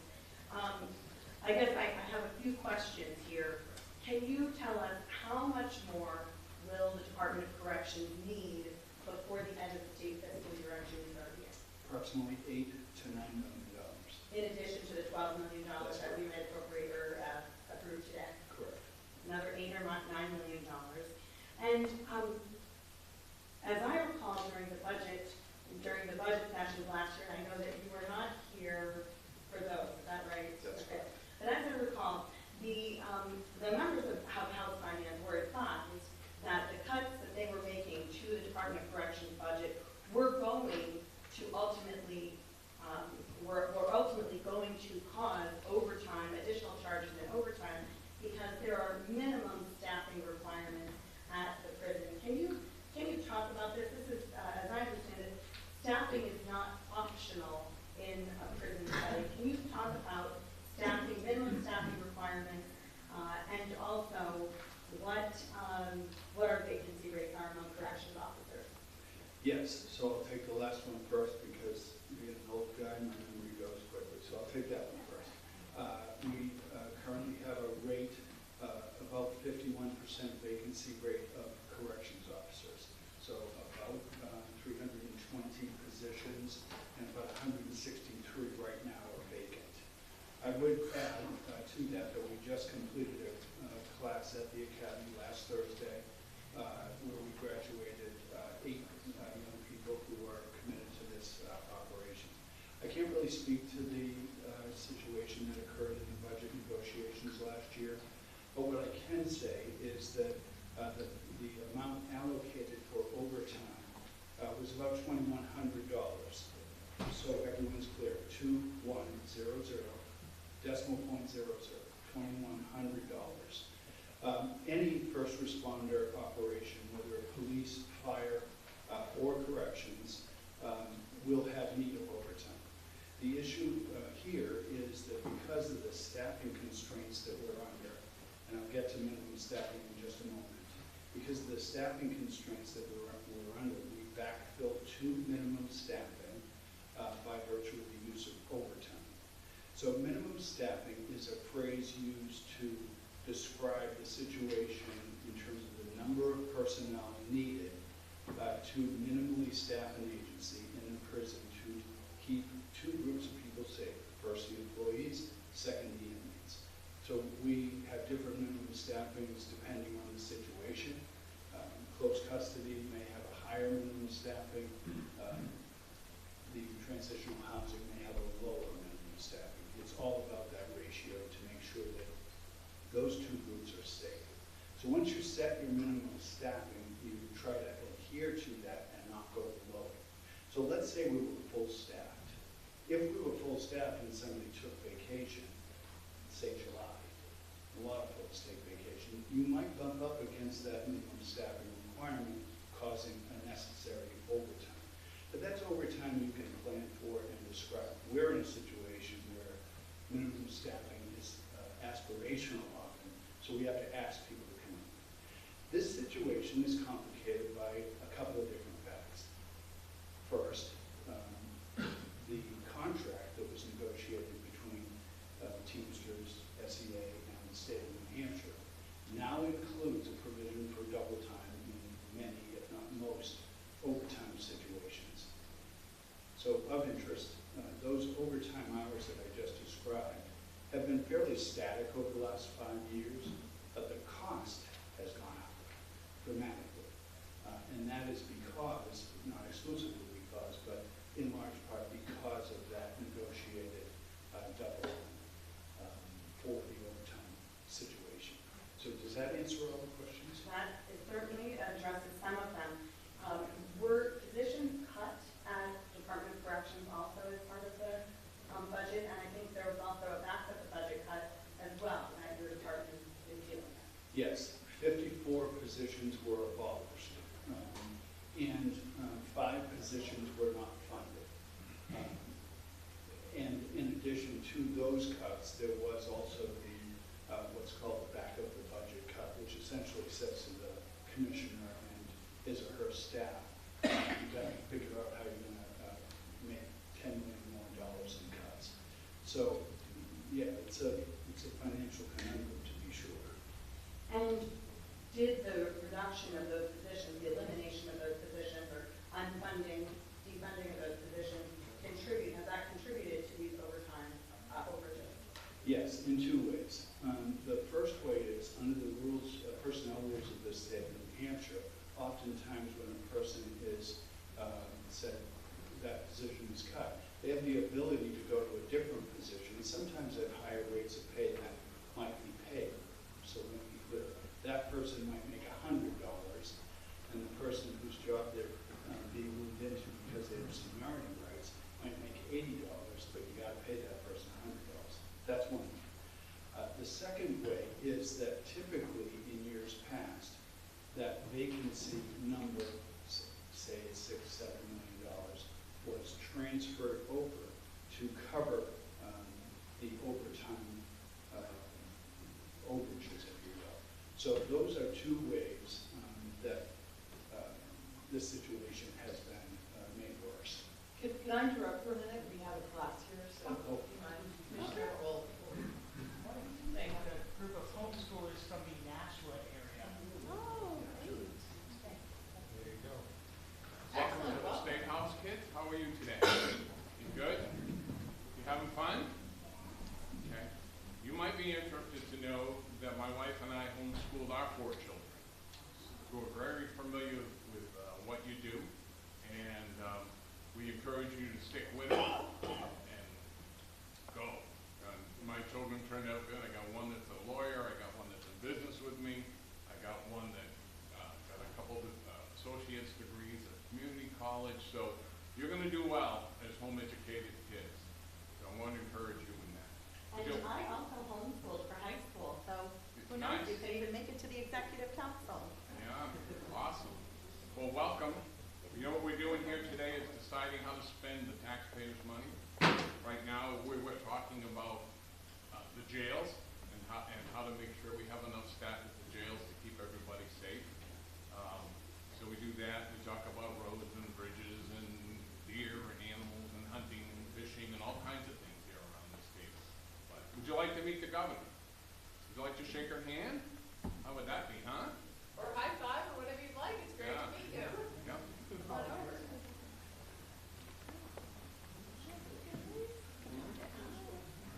Thanks for coming.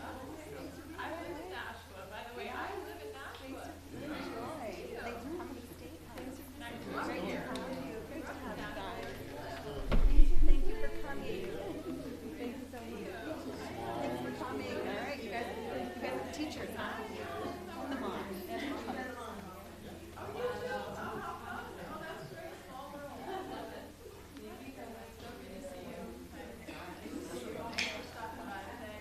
Thanks for your work. That you were homeschooled,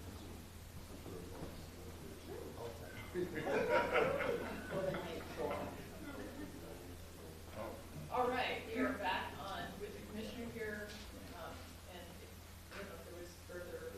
Yes, I think I just have one or two more. Thank you. Thank you, Governor. And thank you, Commissioner, for talking about the situation at correction. Sounds like there's going to be another $8 or $9 million that's going to be required to close out. How much in overtime have we had to approve that was over the budget that was approved by the legislature? The total number is, I believe, $27.5 million. Altogether. When it's taken in total, that's correct. The ask would be about $20 to $21 million. I'm ballparking there. Obviously, we're doing everything we can to reduce that number. Yeah. But that's where I expected it to wind up. And when you look at next year, do you also have $2,100 in your budget for next year? Yes. To address overtime? Yeah, we're going to get right on that. Okay, we can get rid of that. And are you anticipating that we'll have another 27 million or so in overages of overtime next year? Given that at double time, that's about a shift for one person. Yes, we are. Yes. And with regard to overtime, because I think it's important to understand, when corrections officers work for the state, sometimes they are forced to do overtime. Is that right? I mean, this is not just optional. Is that correct? That's correct. Often they're forced. So people are working 40 hours a week, that's the job they signed up for, but they can be essentially conscripted into forced labor. That's correct. And so they have negotiated as a result of these very onerous working conditions where they can be forced to work time that they were not planning, that they had not anticipated, that could cause significant tension in their families and all kinds of things. They may be forced into work, and so they have negotiated through the bargaining process that they will be receiving double overtime instead of the typical time and a half that other folks are entitled to in this circumstance. Correct. Okay, thank you very much. I think it is shocking that the state legislature would adopt $2,100 for an overtime budget. They knew at the time they adopted that that was unrealistic and that we were not going to be able to meet the safety needs of either our staff or our prisoners using, with the staffing levels that they approved in the budget last year. I think that is the height of fiscal irresponsibility. Commissioner, can I also just clarify, I know you were not commissioner at the time, but when the governor submitted her phase of the budget, we were very transparent and open about how much overtime we anticipated it would take. And of course, you and I talk regularly about how we can reduce the vacancy rate so that we can improve that. But we were quite upfront in our budget about what was needed for that. And it was anticipated because they didn't adopt that piece that you would have to come back and do this, correct? Both points, actually all 3 points are correct. First, yes, the governor's office was completely transparent about the situation that we're dealing with right now, and attempted to educate the legislature about where we would be. Secondly, we are pursuing very aggressive improvement opportunities to include. We produced a video that will be on local, I don't want to say news, but that speaks my age. However you communicate to people the targeted social media. So thank you, Billy. This has saved me. And the third thing is, clearly it was anticipated, as there is a footnote that allows for the Department of Corrections to come back both to fiscal and to this committee to make this ask. Other questions, Councilor Stevens? Good afternoon, Commissioner. Thank you for speaking with me. And just to be clear, we've traditionally, historically been able to use Class 10 personnel permanent wages to transfer those for overtime, correct? That's correct. So with these reductions of 54 positions, we're down $6.7 million. That's about $7 million. Yep, and with a placeholder of $2,100, there is no revenue for overtime. That's correct. Thank you for speaking with me regarding the status of the new men's facility. Right now, you inform me that the staff is looking at 5 to 7 prisons around the nation that are being built, correct? That's correct. And you're looking at design build options, how other states are managing this infrastructure. Right, so design built, to be clear, and I'm completely uneducated in this area, so I might get the words wrong, but design built is an approach. There are other approaches to that. Yes, we're looking at multiple other approaches so that we can inform you about those different approaches. And as a follow-up, in regards to the DRL group, which was awarded nearly $10 million for the initial preliminary engineering, their deliverables, their final product is due August 29 to 2025. That was one of my concerns because requesting that document, it was still in draft several days before our last executive council meeting. So when do you anticipate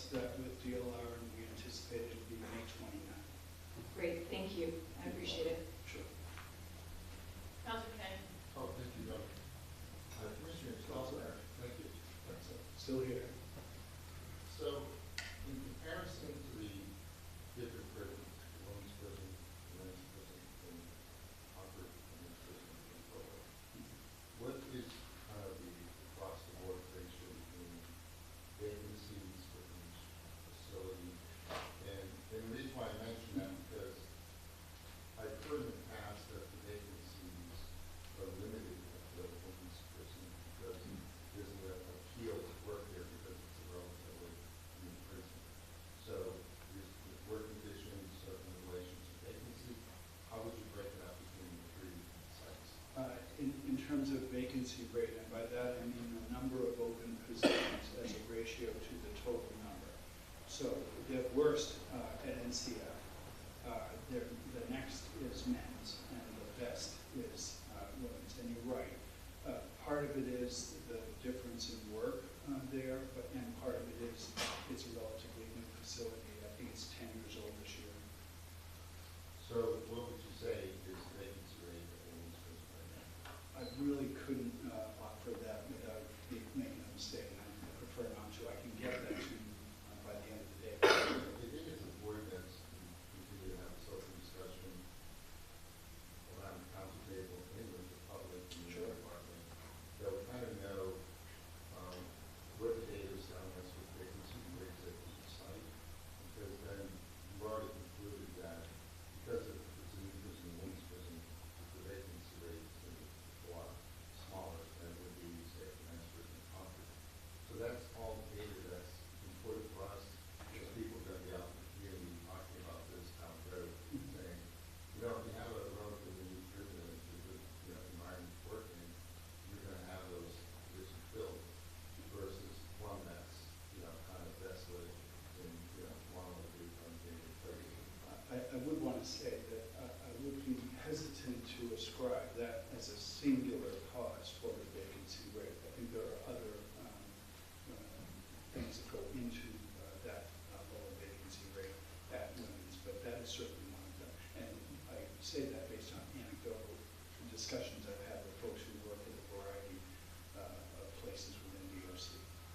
So we know that, young correctional officers have an opportunity to go into police, position in the town and state police. So it's a stepping stone. So we know that's another track of the vacancies.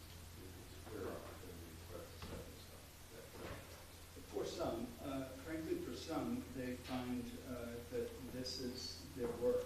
This is different than being a police officer, having not been a corrections officer, but having a view towards being a corrections officer, having been a police officer.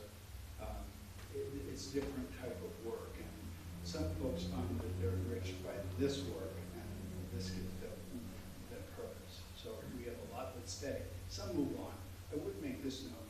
The starting pay for a corrections officer vis-a-vis who we compete against, as an example, say Concord or my department in Londonderry, they average about $33 to $34 an hour often to start. We're in the 28, 29 range. So, we're facing that too as a challenge to get folks in.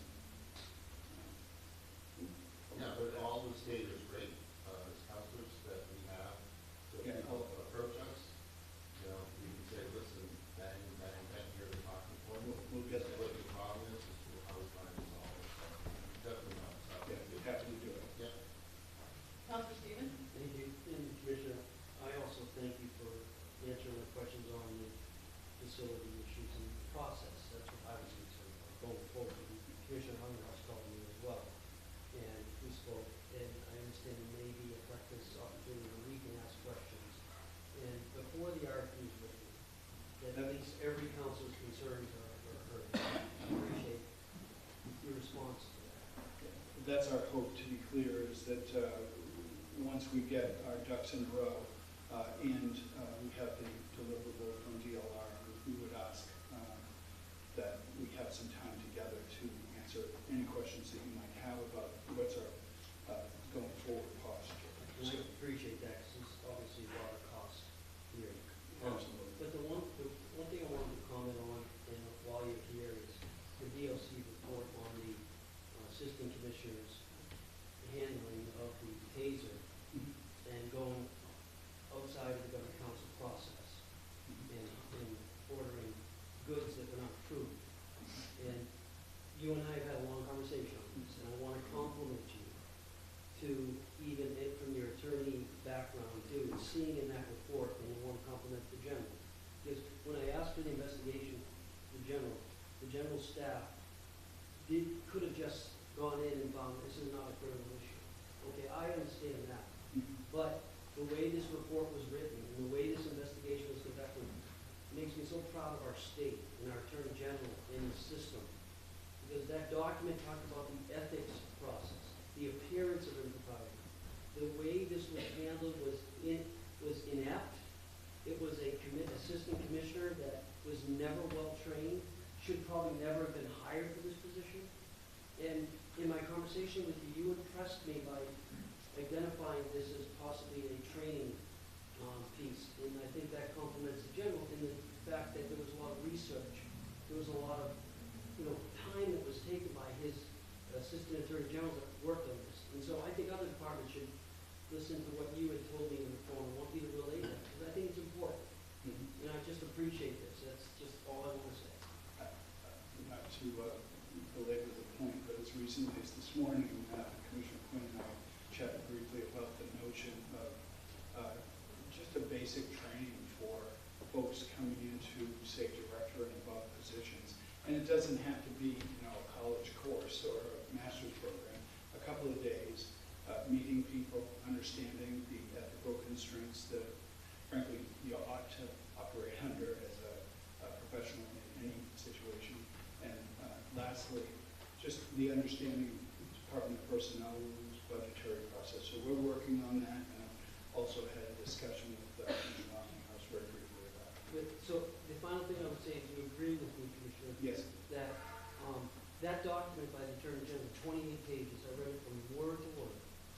And people would look at that and say, oh, well, the investigation showed no criminal conduct, so he was exonerated. That's not how I read it. I read it as, you may have been exonerated, but you made so many missteps, and the commissioner at the time, who was there, did not do the proper thing that she should have been doing in terms of training, in terms of process, and this individual failed miserably in his own duties. And so the Attorney General wrote this in a way, I think, to at least make sure that others are aware of these ethical rules as well. You may not be criminally liable, but you certainly have done something wrong. I agree. Am I correct? Yes, I agree with your assessment of the report. One of the things it does do well, in my opinion, is provide guideposts of those things you should not do, or how to follow the process that is necessary to follow to accomplish the laudable goals and objectives of government service. So, yes, I completely agree with that. And further, I would want to make one more comment. And I agree with you that that was an excellently written report. And so often, we miss the fact that training is a fundamental part of taking a new position anywhere, really. And if we fail in that, as we may have and clearly did with regard to this gentleman, that's on us, and we need to do it, on me, and we need to do a better job. I appreciate that. Councilor Hill. Thank you. This was the other topic that I was hoping to talk about, so thank you for raising it, Councilor Stephen. We had in this situation nearly $2 million in equipment that was delivered to the state before the approval of the governor and the executive council, which is something that should never happen. The Attorney General found no criminal wrongdoing, but the report makes clear that there were serious breakdowns in oversight, training, and procurement practices. We need stronger safeguards to protect taxpayers and restore public trust. Can you talk a little bit more? I'm glad to hear about some of the training, the thoughts on training improvements. Can you talk a little bit more about some of the reforms that you are instituting, and whether you think that there might be any statutory changes that might be helpful to make it clear when governor and council approval is needed in the procurement process? I would defer the last question. I'm not sure that I'm as up to speed as I should be to answer the last question about a statutory change. I can address it first. I've been at DRC a little over 8 months. Several things that I did and we are doing. One is I was able to identify with Director Skipper's assistants, high-level executives, Director Lisa Stone, who runs our finance and administration program, who as of a week or so ago is now the chief financial officer for the DRC. Secondly, Michelle Edmark, the warden, who has devoted the last year towards with information that she brings to the table from her 28 years experience to helping me understand DOC, understand the process, procedures, and nuances of DOC. One thing we did specifically is we changed the notion of command structure. So we have a clear, well-defined chain of command where issues come up the chain of command and are acted upon. We don't not act on things or put them to the side and let them fester. We deal with things as quickly as we can, as knowledgeably as we can, and I'm trying to, I think having some success with the help of so many at DOC, trying to change the culture so that the culture emphasizes responsibility, commitment to your job, commitment to the rules and regulations in the state of New Hampshire. That report is a blight on DOC and one that we have begun to change and will change. Thank you. Can I ask a question? Yes, of course. Thank you, Kevin. This is the example. This is the flashpoint where when you have a high level position, state government, that you have a perfect training and so forth. But what are we doing across the system within all our departments across state government? Because who is taking the lead for an orientation for new commissioner to learn about the division of personnel rules and regulations, to learn about, a little bit internal aspect of the job, what the expectations are. And so you can go right down the list. When you go to a new assignment that you have in the past, you use a journal folder, so there's someone coming in that weighs out what the previous person did, and you've got to add to it and make it better when you take on a new position. But there's got to be some basic, orientation for a new commissioner, whether that's driven by acting services or attorney general's office or some other institute. Because that individual, that deputy commissioner at corrections, he in his mind has a lot of blindsided. Maybe no one came in and trained him, or maybe he just pulled it up, or whether there was a culture of complacency or a culture of, we're not going to micromanage. So I just think from the get-go, it seems like across the lines of operation and state government, that each new commissioner, the deputy commissioner, or someone who's a director should have, kind of a bullet list of what they should be going through, orientation training and so forth. I completely agree with you, and this is one of the issues that Councilor Steve and I spoke about a few days ago. I would offer this, and I'm not going to embarrass him, but he has led a monthly meeting, and by he, I mean Commissioner Longhouse, has led a monthly meeting for commissioners, and since I've been there, I've been to perhaps 3 or 4. I will confess that one recently I sent him an angry text because I couldn't find it, but I ascribe that to being an old guy. I can't find my way around sometimes. But we, at our last meeting, perhaps 2 weeks ago, talked about this very thing. Like, how do we convey to incoming commissioners, what are the rules and regulations? What are the cultural expectations? What are the ethical guidelines that we might need to follow? So this just came up, and as I mentioned, Commissioner Quinn and I just talked about that this morning. So it is an issue we're going to follow up on, certainly within DOC. I think with Commissioner Arlinghouse's expertise and guidance, we'll do that in our group as well. I appreciate that. I know the commissioners meet frequently, maybe on a monthly basis. Yes. That's obviously the starting point. But it's got to be something that's packaged. That's already packaged that someone comes in and, yes. So there are a couple things in there, but some people don't know. There's a group of commissioners. It's informal. That will be actually leads. I have the misfortune of being assigned to coordinate the meetings, which is nice. Just means I can't be late. And it's existed for about 15 years. It existed when the governor was attorney general. Started with Man McLeod, And I think initially it was organized to complain about administrative services, so some of our predecessors weren't invited. Well, it's why Montgomery is mentioned too, it's fair. So it's not, but it's, there, for a while there was a training seminar, and it was so high level and so early in a commissioner's tenure that it was kind of useless.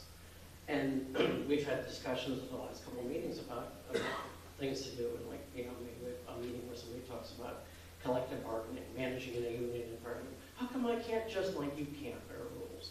How come why do I have to bid everything? You just do. And that, that kind of stuff when you go through. And so there's a lot of that going on.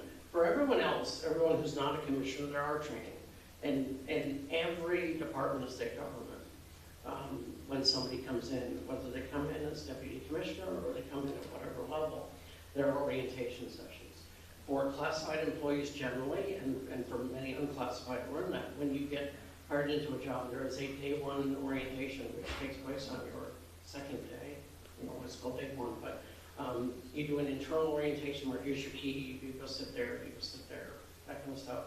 And then there's a broader thing that's run by DOT, and it's for everybody, and it's run every 2 weeks on the day after people start, because people start every 2 weeks. So there are a lot of orientation things.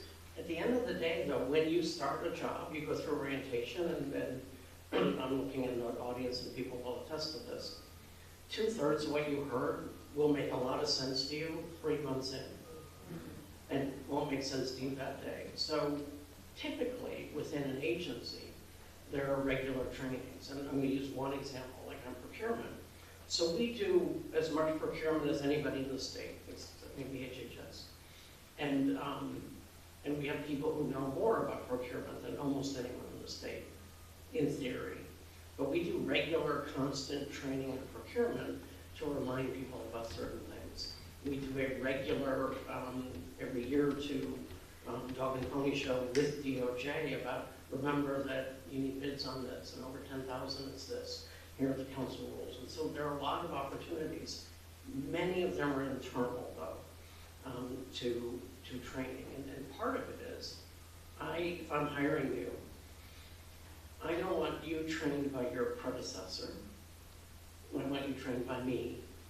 Because I don't want you just looking at what, I don't want Sherry just doing whatever Joe Bouchard used to do, right? I mean, in that case, it would work okay.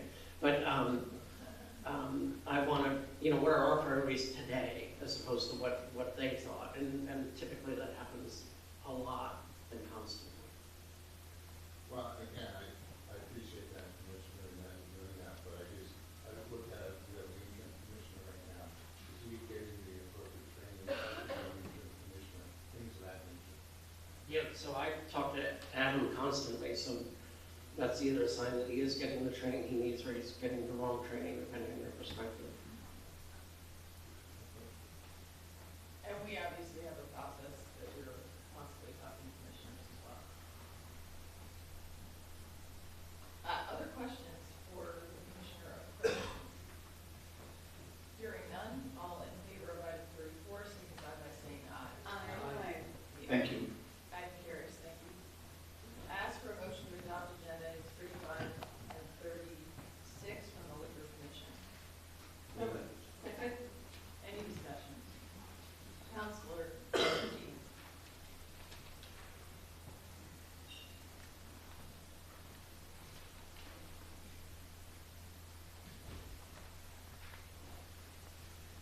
Good afternoon, Governor, councilors. Tricia Peters, Director of Administration for the Liquor Commission, and to my right, Kelly Matthews, Human Resource Administrator, Chief Human Resource Administrator. Sorry about that, Kelly. Thank you very much. Good afternoon. Fully support these contracts. What I am concerned about was notification at 4 p.m. yesterday that a new RFP had been issued for the I-95 service areas for Hampton. Being informed after the fact is unacceptable. The ability to review an additional 126 pages the day before an executive council meeting is challenging. I was involved in the initial RFP review along with the Hampton Town Manager and Select Board Chair.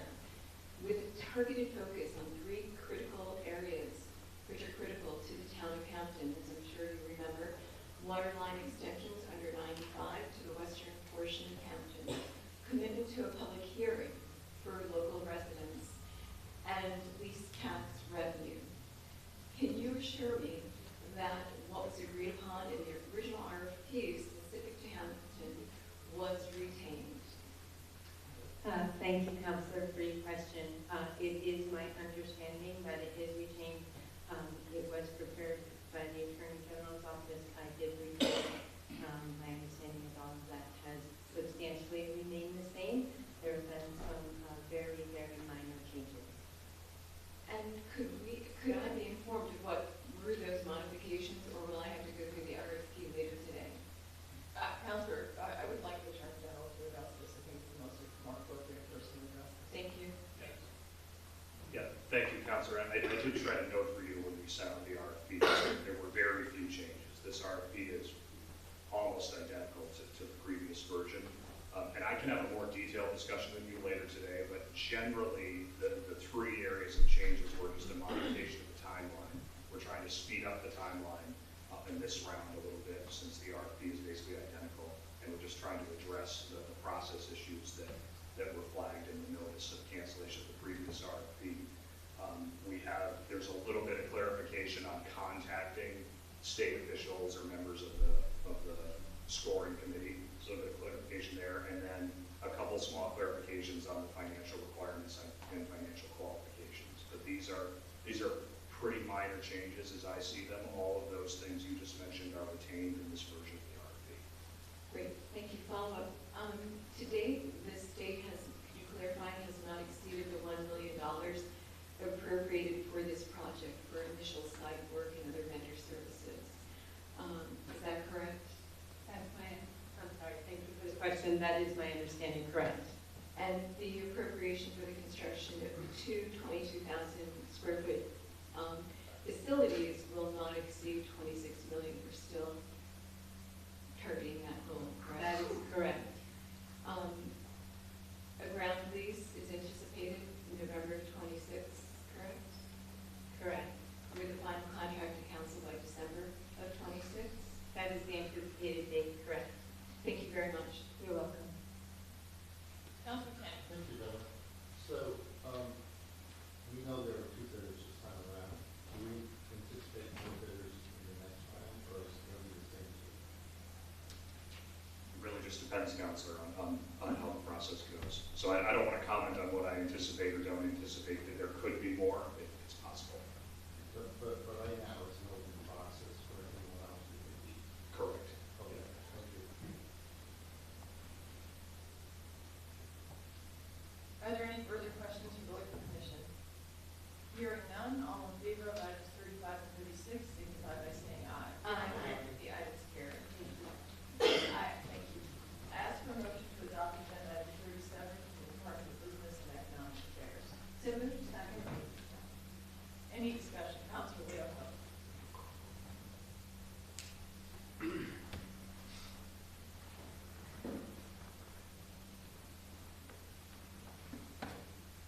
Lucy Lang, Department of Business and Economic Affairs. Good morning. Great, well, good afternoon. Good afternoon, yeah. Good afternoon, Commissioner. Great, and a compliment to you on the great tourism summit on Monday. I learned a lot being there, and it was very informative. I do have a question about that, but first to the agenda item at hand. This is almost $18 million for the for expanding broadband in throughout our state, and I think New Hampshire is on track. We've heard in the past that we're on track to be actually the first state in the nation to have complete coverage with broadband. So can you talk about how far this gets us? Is this the end? Are we close to the end? And the other issue, and I have another question. So how close does this get us to complete coverage? This is actually the payout from the last meeting that we actually talked about this. This is the funds that are sitting in the reserve that we actually need to pay out. This brings us to roughly 99% with approximately 1,000 homes to go. Okay, well that is great news. We like to get closer and closer. Of course, it seems like the closer you get, the further it gets. But that might mean growth. Yeah. So another issue is, so coverage is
more access to broadband, having more providers is going to have an impact on the price and hopefully make it more affordable for all of us.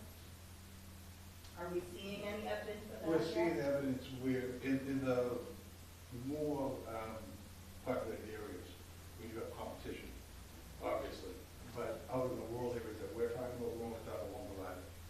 So really the competition doesn't come into play because the money's not there for them to continue to grow. That's why we're providing this federal money to build out there, but then we don't really foster competition that way. So the low income, the access for low income families becomes a really important part of affordability, especially in rural areas where there might not be more than one provider to provide that competition that then has the downward pressure on pricing. Absolutely. Okay. Well, thank you and keep up the good work. Thank you. You said you had a question about the tourism house. I do. So with regard to tourism, there was a lot of stuff that was interesting. Obviously, the increase in jet fuel, for example, is making people look to more road trips. I think we heard one of the big takeaways was that this is going to be the year of the Great American Road Trip, which I think is perfect because it's also the 250th anniversary. And so, there was a lot of good news, I think, that came out of the tourism summit. But obviously, one of the areas of concern is the decrease in visitors coming from Canada. And that has a particular impact particularly on the District 1 and District 2, but parts of New Hampshire really rely a lot on Canadian tourism. What are we doing? What is your department doing to help the folks that are going to see, lower visitor numbers coming from Canada? How are we going to help the small businesses that really rely on those guests? That's a real concern without a doubt that it is decreased, and we don't foresee that improving immediately. However, we do have a Canadian Trade Council that is speaking to this, and it is both tourism as well as the business side of inviting businesses to come down. The governor did a mission last August, September, Yeah. inviting both. Councilor Ken, Yep. Inviting both business and tourism and making sure that everyone is very clear that the doors are open. I met with the Quebec Consul General and his staff, bringing the same message forward, saying, please, we want to make sure that we make a clear message that the doors are open for commerce and for business. Are we doing some advertising in Canada specifically to promote our New Hampshire businesses? At this moment, we're not. It doesn't mean that, based on some of the information that we have, that we wouldn't reevaluate that for the rest of the year. I hope that we will give some consideration to that, because I think that, we saw this impact last year, and it will be another tough season, and particularly in pockets of our state. Roughly a month ago, we had tourism staff at an event in Montreal that was exactly for that, and it was an outdoor recreation event, and we had 9 partners that were entertainment attractions around the state that also attended with us, doing exactly that, inviting folks down. Good, thank you. Councilor. Thank you, Governor. Well, first of all, the Canadians get the Wall Street Journal, right? I hope they do. They do.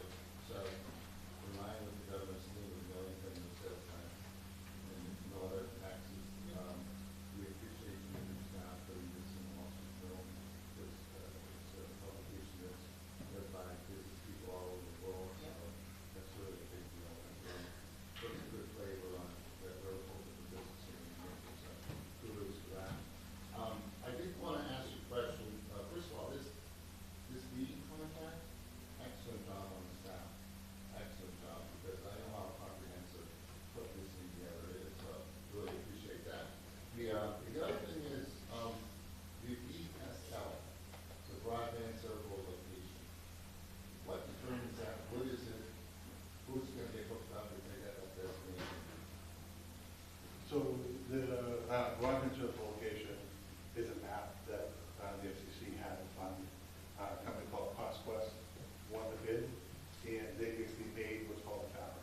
They try to identify every address in the country and give it a broadband service location. So that's what we're working on for the bid. It has to be on that map in order for us to fund the location. So we're constantly trying to fight with the NTA and FCC the applications that we think should be added, especially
I've been blessed to train under one of the best, I would say the best commissioner, Commissioner Scott. So I just wanted to give him a shout out there. I'll So. pay him later. All right, well, that's great. So Councilor Leo Hill? Great, well, thank you, and congratulations, that's wonderful. I had no idea. Thank you. Appreciate that. That's great. Question for you about this, I guess, the report that came out. I think that's one of the things that I want to talk about. This is the Department of Justice report that found no bad intent, but clearly identified a breakdown in systems. There's no clear 91A process, limited use of general counsel, and a lack of culture of elevating sensitive issues. And I guess my question is, if both the commissioner and the governor's office were unaware of these developments that were taking place, what does that say about the effectiveness of our communication system? What are you doing to make sure, and I know you're in your own department, but this is also, I think, to Councilor Kenny's point, this raises questions, I think, about system-wide questions. What can we do to make sure that sensitive issues are being elevated to the highest level of government appropriately? I would say, we at the NCR, we are addressing all of the issues within that report, I think, appropriately. From day one, it was very apparent that there was a lack of communication going both ways, both up and down the chain of command and within the department. And that is something that I am working to address, whether it's through implementing a centralized IT system for I-91A requests. We are freeing up our general counsel to be our general counsel across the agency. And that is very much apparent to all of the staff at this point. We are also making sure that any 91A requests, I have an eye on them prior to release. I want to be aware of anything that is released from the department prior to its release, whether that's a statement or a 91A request, whatever the case is. I've directed that I receive that information prior to release so I can review it and see if it's something of sensitivity that should be elevated to the governor or the executive council. And so those are all items that I feel like we are appropriately addressing. There is a recommendation to conduct 91A training. That is something we are working on in conjunction with this new system. So we purchased it. It's a software, and it will have a public-facing portal. We actually use the same system at DES, so that's I have a lot of familiarity with it. And so we are bringing that over, and in conjunction with implementing that, we are also going to be training our staff on how to use it and how to elevate things appropriately. So that I think we are appropriately addressing those challenges that were identified in the report. I don't know, I thought I heard the general might have gotten up, so I don't know if he wanted to address any of your questions, but that's what we've been doing thus far. And I will say it helps. I'm there every day. My door is always open. I've made it clear. I've done walk-arounds with staff. I communicate with the directors on a daily basis. And so there should be at this point, there should be no culture of no willingness to elevate issues, because I try to be available to staff at a moment's notice if there is an issue. So. And before the general answer, which I am interested to hear if there are ways that we're addressing it system-wide. But first, you have had the benefit of working at DES, which is a long-standing department in the state of New Hampshire, and now you're at the NCR, which is a relatively new department in the state. And do you think that, and it was a new department that was formed with the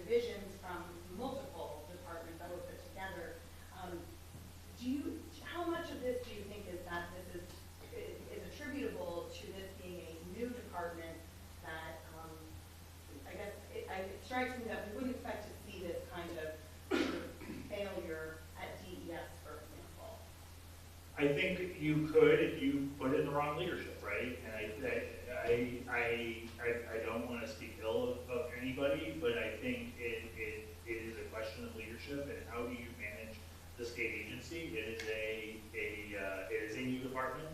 However, you do need to ensure that whoever is leading that department has the management experience and the expertise to do so, and has the communication skills to make sure that it's running efficiently and we're elevating items to everybody. So I think that's sort of my takeaway. Thank you. Then to the general, I guess, particularly with regard to Can I also 91. jump in for a second? I just want to let you know that certainly we're going to make sure that there's, and I'll let John speak to this, but I've already talked to, that we're going to make sure there's right to know training across the board. In fact, I talked to Commissioner Rodriguez the other day, and they obviously handle a lot of permitting, things like that. And he's already moving forward with his staff to figure out a good training and good work, make sure that that's accurately done to the agent stuff. So I'll let him jump in. Well, that was going to be exactly my question, so thank you for anticipating that. I think But the the general public probably has can speak the right to know. this more than I can. Yeah, so what are the plans to make sure that we have, a comprehensive training for all state employees on how to handle 91A requests, and in those kinds of interactions with the public?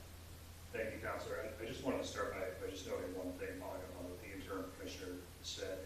I think it's important to recognize that long before we issued this report, we were in communication with DNCR, and they had already started implementing these recommendations and I think addressing the issues. So I think they deserve credit for being proactive, and they didn't wait for this report to be issued. By the time this report was issued, these issues were being addressed.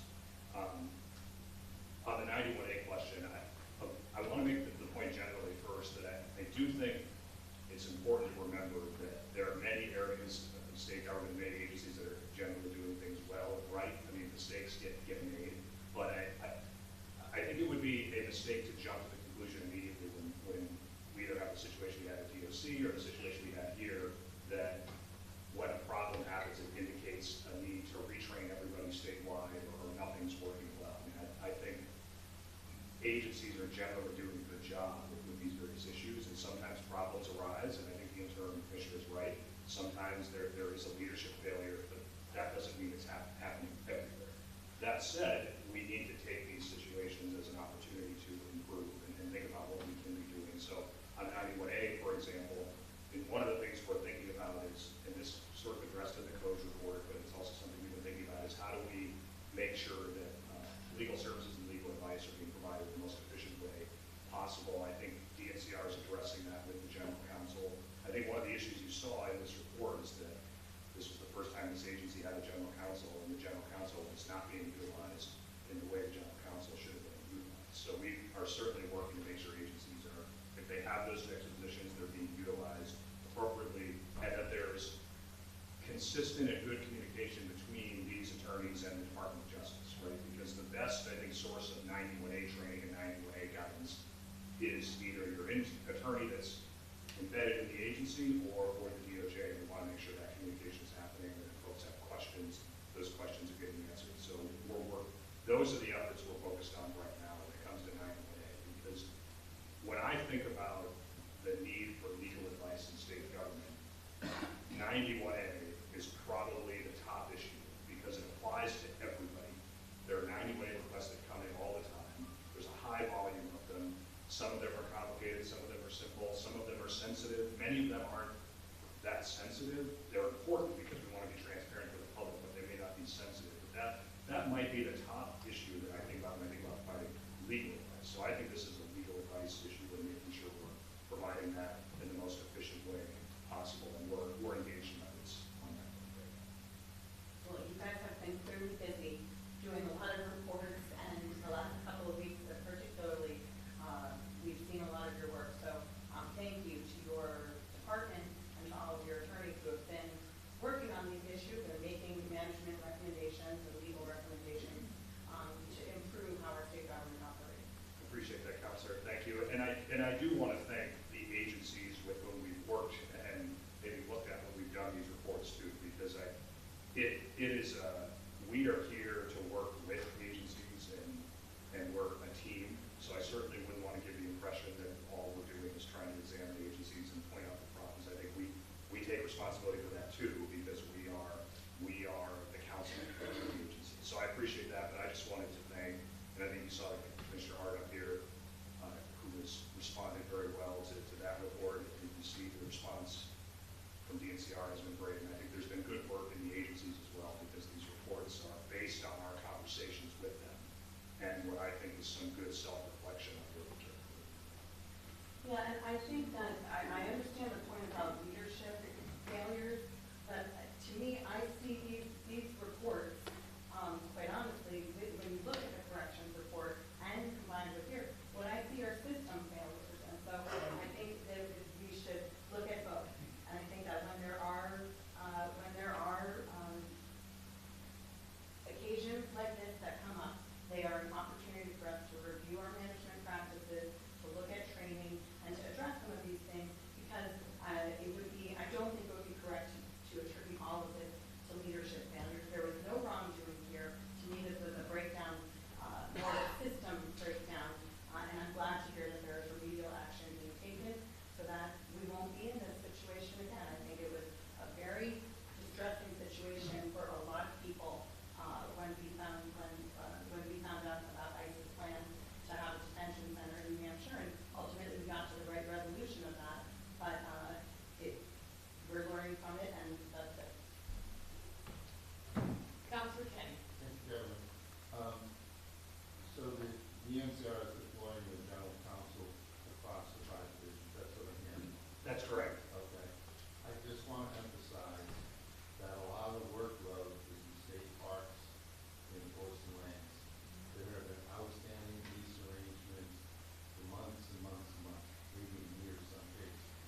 So that particular general counsel has got to look at his workload across the five divisions, understanding they have a responsibility for all five divisions, but the workload might be over here.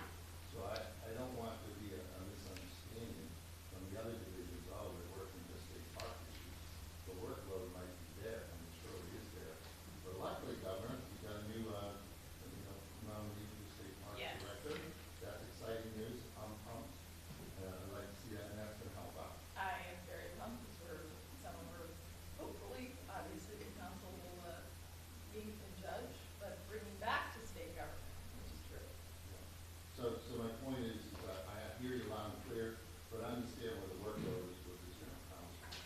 Absolutely, and I meet with our general counsel pretty much daily, and we talk about workload consistently, and we triage and prioritize appropriately to ensure that we're meeting deadlines, and we're addressing the most pressing issues as they come up.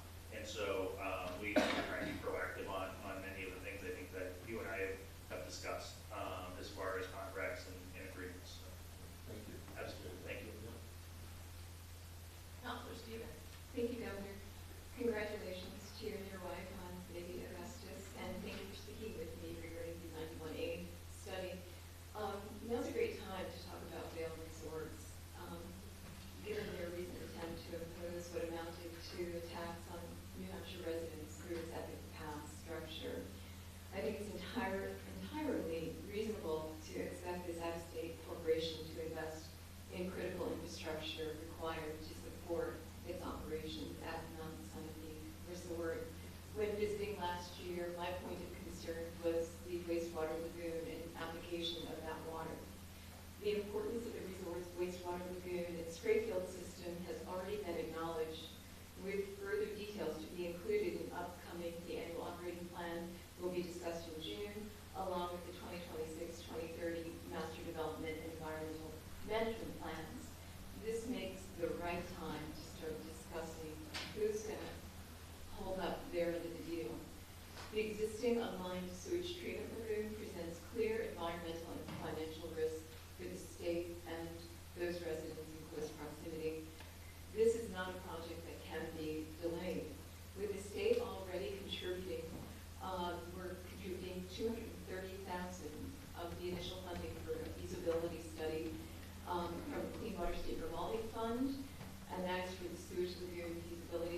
We are, in one of the next two meetings, you will see the feasibility study in front of you.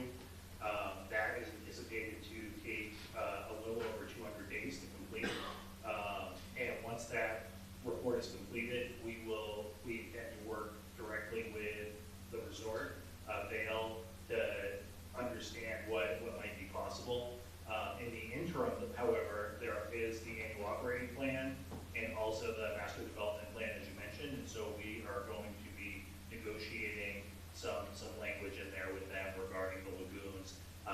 In the meantime, while that feasibility study is being completed, and I've already expressed to them that it is an important point of consideration for the state and also for the residents around the area. Thank you very much, and I would love to attend that meeting, so keep me updated. The Sunapee meeting will be at the end of June or early July. We are still scheduling it, but we will keep you apprised of it. Absolutely. Thank you very much, Commissioner. Thank you. Councilor Leo Hill, and by the way, there will be no imposition of the sales tax, just saying. We saw that. In fact, I think what did they announce? They announced that there will be there's going to be a Yeah, no, I mean, it's, well, yeah. how much is the discount that could cost? Well, if we can get to the details on it, but the bottom line is we're not going to allow out-of-state corporations to sneak in a sales tax, which is how it's going to go. And so any others thinking of it, please don't do it, okay? Because we will not allow it. Right, General? All right. Not now, not ever. Not now, not ever. Let's go.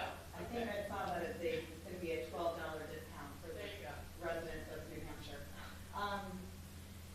Regarding the lagoons, I really appreciate Councilor Stevens bringing this up, and we spoke about this yesterday. The Lake Sunapee serves as a municipal drinking water source for the town of Newbury, also for the town of Sunapee, and Beck Brook, which is a very important contributing brook goes right into Lake Sunapee, and so obviously the people who rely on Lake Sunapee as a source of drinking water are very concerned about Beck Brook, which goes right near these lagoons that are filled with wastewater. And this is the nature of the concern about this 50-year-old lagoon system that really needs to be updated. And so that was a big momentum, a big move forward, I think, last year when you announced at the meeting last year that the feasibility study would be possible. I know it's government doesn't work as quickly as we might like sometimes, but I'm glad to see it moving forward.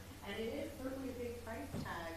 I mean, the study itself, $250,000 is already a big price tag, but obviously the potential capital cost of a treatment or an alternative to the lagoon system could potentially be expensive. So I'm glad to hear that you're thinking about and letting Vail know that this will be something that will be a consideration for us as we look at their area operating plan, but also as we look ahead to the lease renewal that we'll be discussing next year in anticipation of the 2028 next term of the lease, which could start in 2028.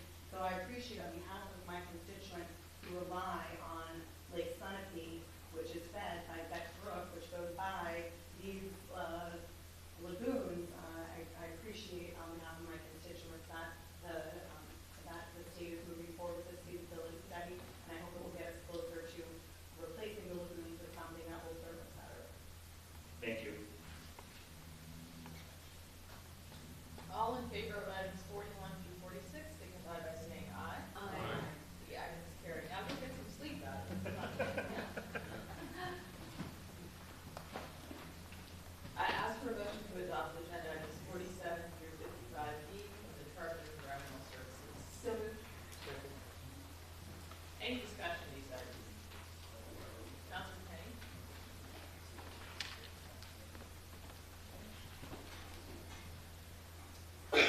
Good afternoon, Governor, Councilors. Bob Scott, Department of Environmental Services. How's it going, Commissioner? Good? Doing okay. Good afternoon.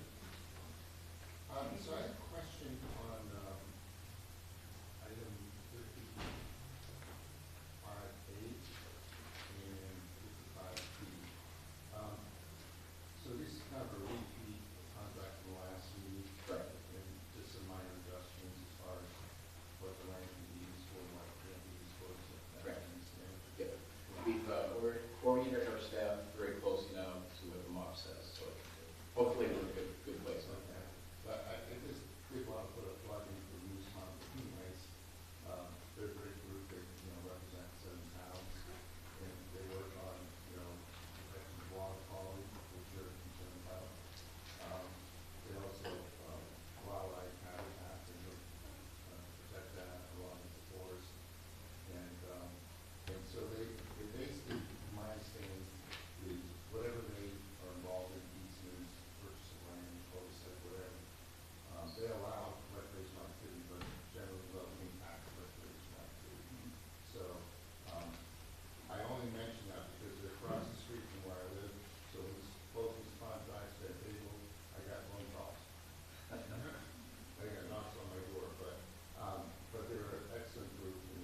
And now this area that's a really beautiful and an important recreational asset for the people of Sugar Hill and that area, they're really quite distressed about the prospect of not having it. And I recall you are in discussions, and I've spoken with Director Simic as well, but you're in discussions with the local elected officials and the community there to talk about what the options might be if the local community wanted to potentially take it over. But is it correct to say that there's not the reason that this dam was breached is because there's no funds right now to do the repair of that dam? Somewhat, I would argue we would have been forced to breach no matter what. The dam was in a condition where the water was undercutting, and we wanted to mitigate the impacts that it was going to have. So that one way or another, even if we had funds programmed for that, we would have had to breach in the meantime. It's a low hazard dam. I think it's low hazard. Director Pelletier shaking his head yes, so I think I'm good on saying that. And you're right, there's a whole raft of funding needs we have. That's not a priority for us. We're focusing on high hazard poor condition dams for our funds. High hazard meaning that there's potential loss of life and property. Correct. Low hazard meaning loss of property. Now, what's the definition of low hazard? Low hazard, to some extent, even high hazard can be loss of critical property and that type of thing. So in this case, if we had breached the dam that let go, it would have actually caused a turbidity issue into the river. Okay. So, how many dams do we own in the state that are? Do we have a red list for our dams? We don't call it a red list as we do with bridges, but yes, we have a list of high hazard, and we I don't want to give too many details for you, but Does this relate to one of the items we have on here? It relates to the fact that we have a lot of infrastructure in the state of New Hampshire that is underfunded. I respect this, it's just, I'm gonna ask everyone, if we can try to keep things more related to the items, just because I know that there's much more business to do, so, and I understand the commissioner has a lot of information off on dams, so I know we'd be happy to sit down and spend as much time as you'd like on that as well. So It's a I'd like major to, issue for my constituents in and our I know country the right now. commissioner is incredibly responsive on this, and I know we can sit down and make sure that you get any information you need for your constituents, because this is issue he's very knowledgeable about, and would you be willing to do that? Okay, so thank you And very can much. you just tell us how many bridges are, how many Well, dams I'd like are to move high on hazard dams? to, I'd like to move on. Let's move on. 60. Okay, Steve? Thank So, you. but we're happy to spend more time with you, I mean, the commissioner can offline on this. Any further questions, Councilor Stevens? Good afternoon, Commissioner, and thank you for putting forward agenda item 53, which is $980,000 for a pilot program to investigate treatment options to reduce PFAS in surface water in the district. And studies have shown that there's an unacceptable added risk from accidental ingestion, according to a risk assessment from the US EPA, specific to Barry's Brook. And there's an incremental lifetime cancer risk level and a non-cancer hazard index that is higher than EPA target. So thank you very much for putting this critical contract forward. The exposures, we're seeing foam being generated, which is 70 times higher than the actual levels in the water. So thank you very much. I appreciate this contract. Any further questions on the items? Hearing none, all in favor of items 47 to 55E, signify by saying aye. Aye. The items carried. I would ask for a motion to adopt Success, Doctor. late items C and D from the Department of Environmental Services. Is there a second? Second. Any discussion of late items C and D? Hearing none, all in favor signify by saying aye. Aye. The items carried. Thank you. I ask for a motion to adopt agenda items 2.6 through 63 from the Department of Safety. So moved. Second. Any discussion of that? Hearing none, all in favor signify by saying aye. Aye. The items carried. I ask for a motion to adopt agenda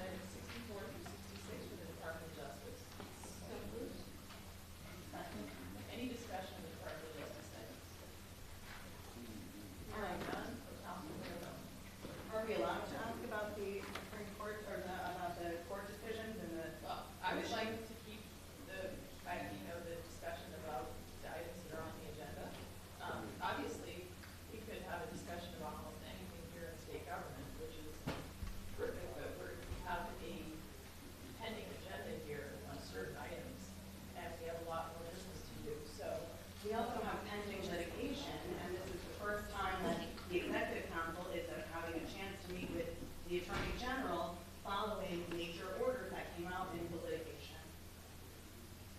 Well, if I'm wrong, correct me if I'm wrong, but I'll have the general correct me if I'm wrong on this, that the Attorney General is always willing, he is the lawyer for the council, even separate from the governor, and is always willing to brief the council on any pending legal matter that is certainly relevant to the work that you do. This is a public meeting. Having a briefing one-on-one in a non-public setting is not the same as the public being entitled to listen to a discussion with the Attorney General who represents not just us, but all of the people in the state of New Hampshire with regard to this litigation.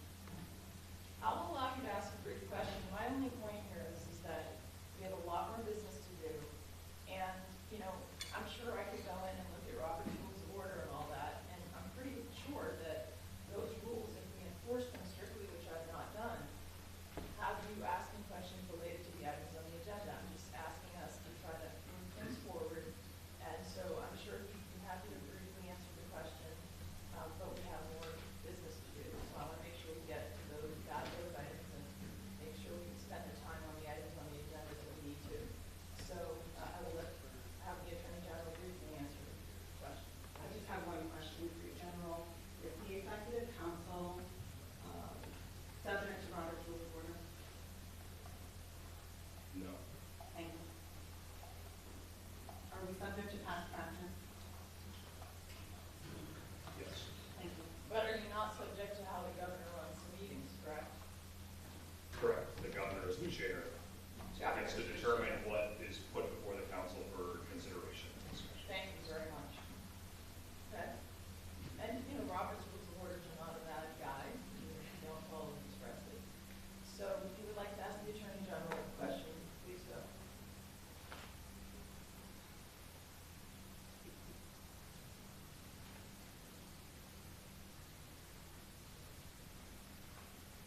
With regard to the stay, when you look at both of these decisions together, is it my understanding, is it fair for me to understand that we now see, I think, I did appreciate in the motion and the judge's order with regard to the motion for contempt or the show cause, that there was really, that the judge indicated a certain respect, I think, for the authority of the council, and acknowledged that we were in good faith complying, so did not find the state to be in contempt.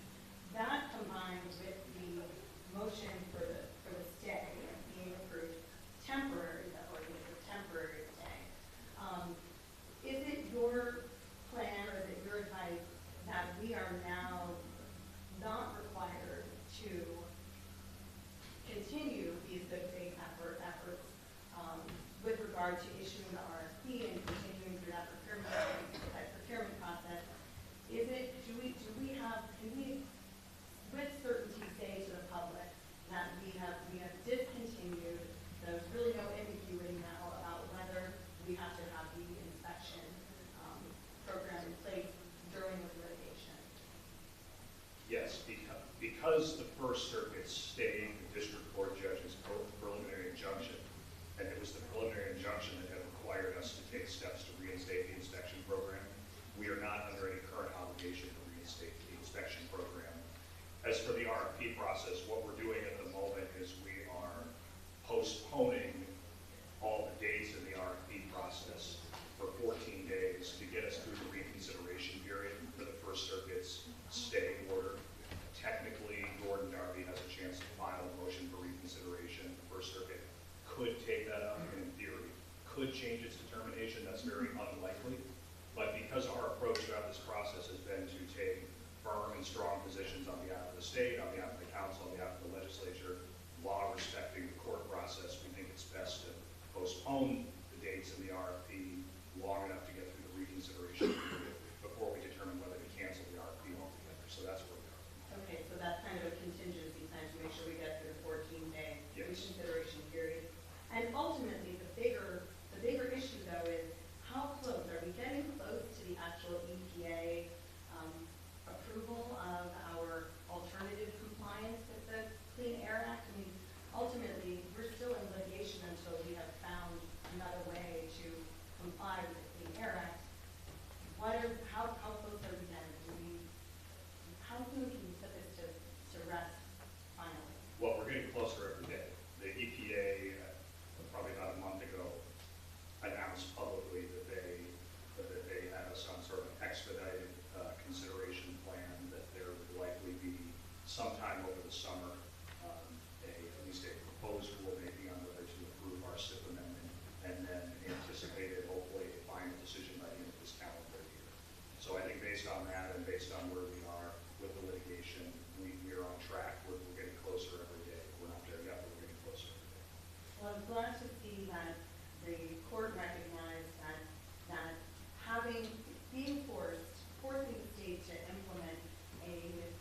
protection program that the legislature had eliminated. That would cause irreparable harm. I was glad to see that, even though I didn't agree with the legislature, I was glad to see the court respect that. But I am concerned about ongoing exposure with taxpayers during this time period that we are still not in compliance with the Clean Air Act. So I do hope that this expedited schedule will continue and that we will ultimately be able to put all of this litigation behind us. Thank you. Any further discussion of the items? Then all in favor of items 64 through 66 from the Department of Justice, signify by saying aye. Aye. I ask for a motion to adopt agenda items 67 and 68 from the Department of Health and Human Services, Office of the Commissioner. Second. Any discussion of these items? Councilor Stevens. Thank you. Excuse me, good afternoon, Lori Weaver, Commissioner of Health and Human Services. Thank you, Commissioner.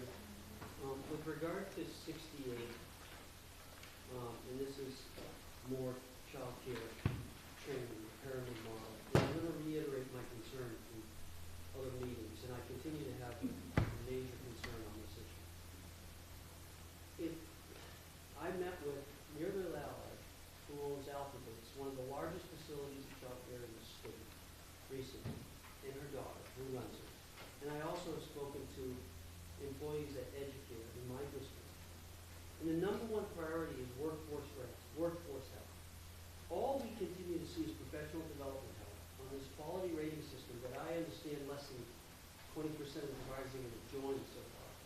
This contract is 1.9+ million. Can you explain to me, is it your priority to continue the professional development and not help these child care facilities with workforce grants that they need or workforce assistance and help? Because can't these dollars, and according to, again, I'm going to mention Muriel because she told me to mention her name, and she is very confident and very friendly with folks and supportive of a lot of the policies you do. But when I asked about this contract, she said this is not the best use of these funds. I take that to heart.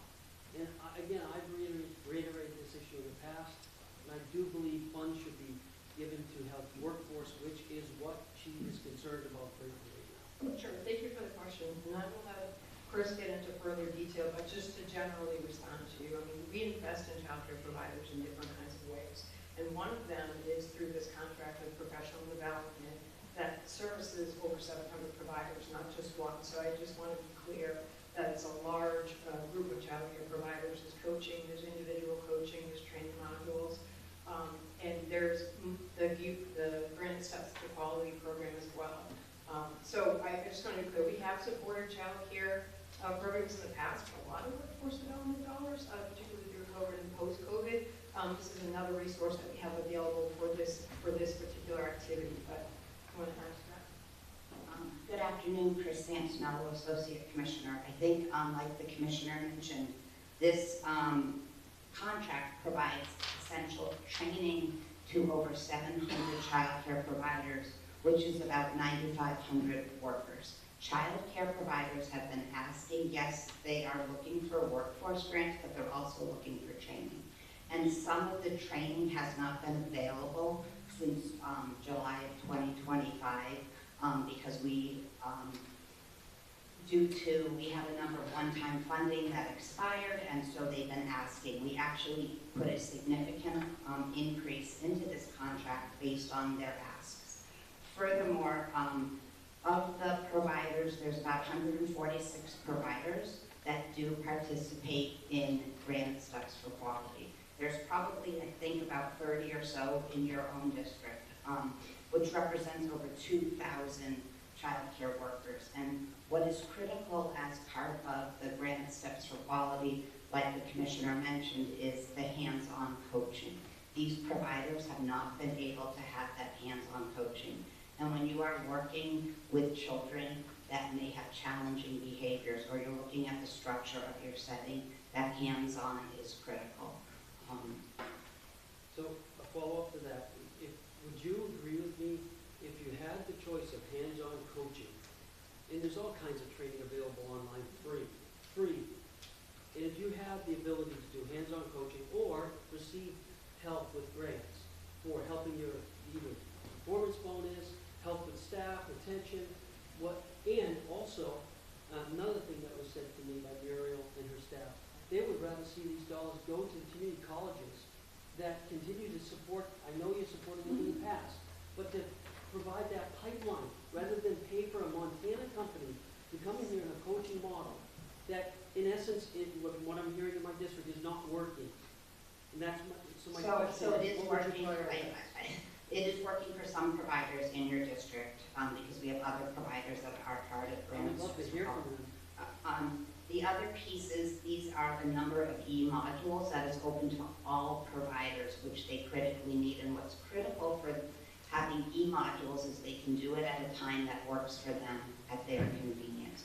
We provided over about $160 million of workforce grants through one-time funding.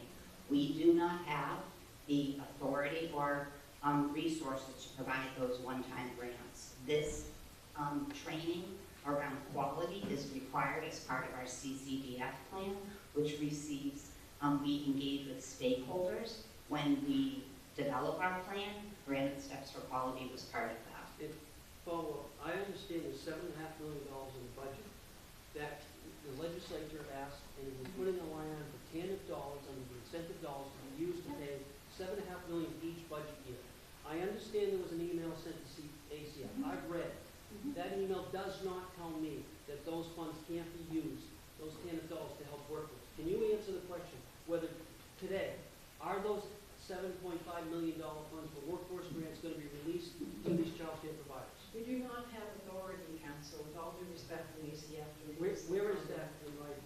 Other than that Provided it email. in writing to the legislature multiple times, we've provided it to the governor as well. The interpretation from ACF is that it's not, that we have maximized what we can use for funds and we're not allowed to be able to do that. Okay, well, we can respectfully disagree, because I read that email, it's an email, and it talks about a certain percentage being able to be set aside. It also says that, again, the 4 pillars for TANF, one of them is that to help families so they can have continued job performance, job readiness, job work. People can't work if they can't have affordable childcare, so it does meet one of the pillars. I understand. What has been done to we- ACF, other than an email? Have you met with the secretary? We have transferred the maximum allowable 20% of TANF dollars to CCDF. Each year, you are maxed out at 20%. It's 30%.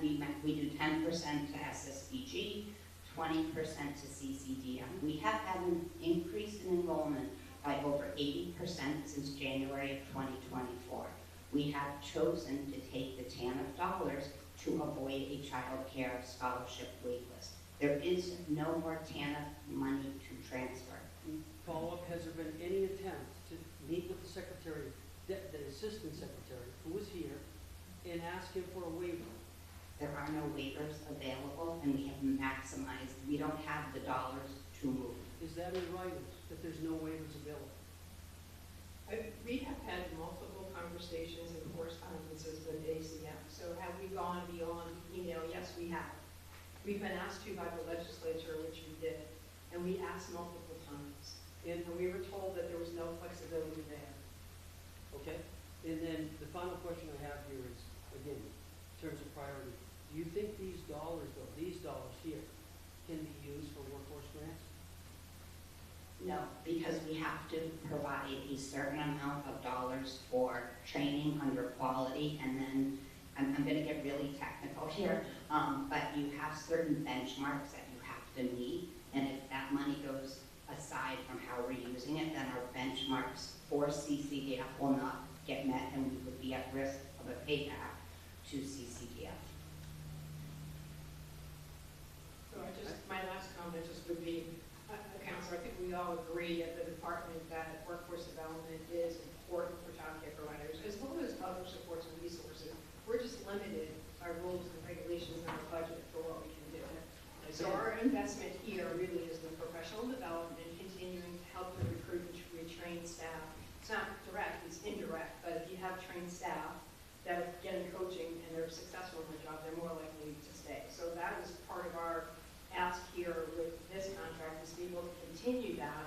And I just want to reiterate that this isn't, we didn't come up with this idea ourselves. Part of this is working with all of the provider community for what they wanted to use these dollars. Now, that said, that doesn't mean every of the 719 providers, that they all agree, but the majority of them did ask for this. Again, the final thing, I don't want to read this, it's $7.5 million in 2 years of budget that was approved and signed by the governor. And you're telling me today that ACF is not allowing you to spend those TANF dollars. So that line, those line items aren't gonna be met, is that what you're saying? The legislation in the budget actually, if I'm channeling my inner Nathan over here, because he probably remembers it, it said with federal approval. We have not received federal approval. And the email by a staff of ACF is what you're using to say, we didn't receive federal approval. Is that accurate? And further communication with ACF. It was not an email only. I don't see anything else, but yeah, I've seen the email. Thank you.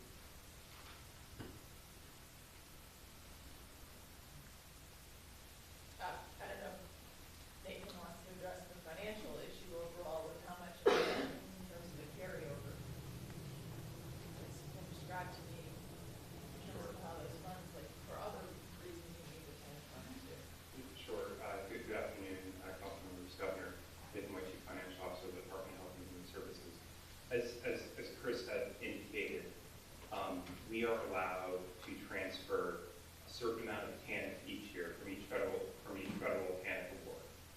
We have transferred federal fiscal years 25 and 26 to be utilized for this year. And for next year, we need the 27 award to cover the child care scholarship projections that we're seeing right now. And those funds have been obligated. They're no longer available. If you look at the December report that we provided to fiscal, we had spent a little over almost $10 million of TANF dollars, which puts us on track to spend about $20 million in this year alone of those TANF funds, which means they're not available for other purposes. And I think this is kind of the tricky part about the appropriation language that was included in HB2 for this particular biennium. The prior biennium was general funds. This biennium was conditional upon approval. But what that didn't contemplate was during the House phase was the fact that all of the TANF funds had already been obligated for child care scholarship. So those dollars were not available at that stage.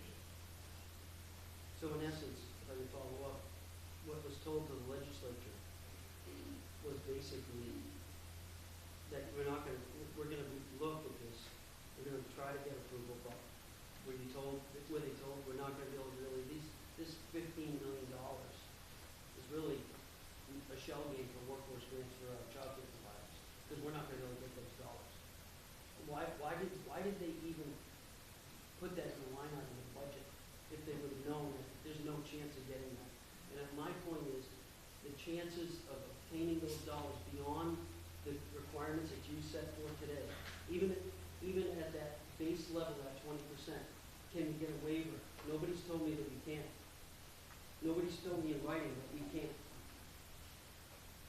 And now we're asking to fund these dollars for professional training, and we're not going to be able to fund the $7.5 million that was promised in fiscal 26. That's just a problem. I'm sorry, I don't have a question. More of a statement. Councilor.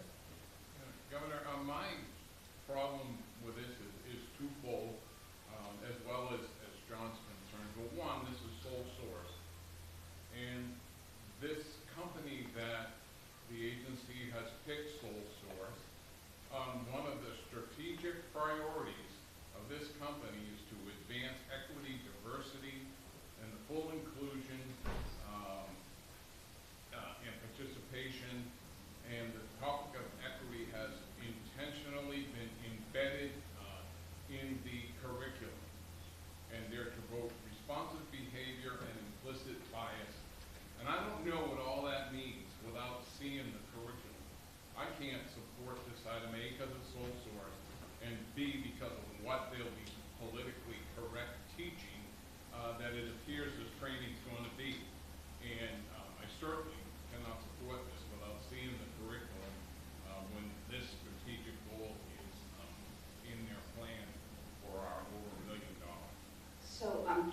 for clarification, this contract was competitively bid in 2022 and approved by the council because it is considered sole source due to the amount of the additional funds. So that's under law, we're required to call it sole source.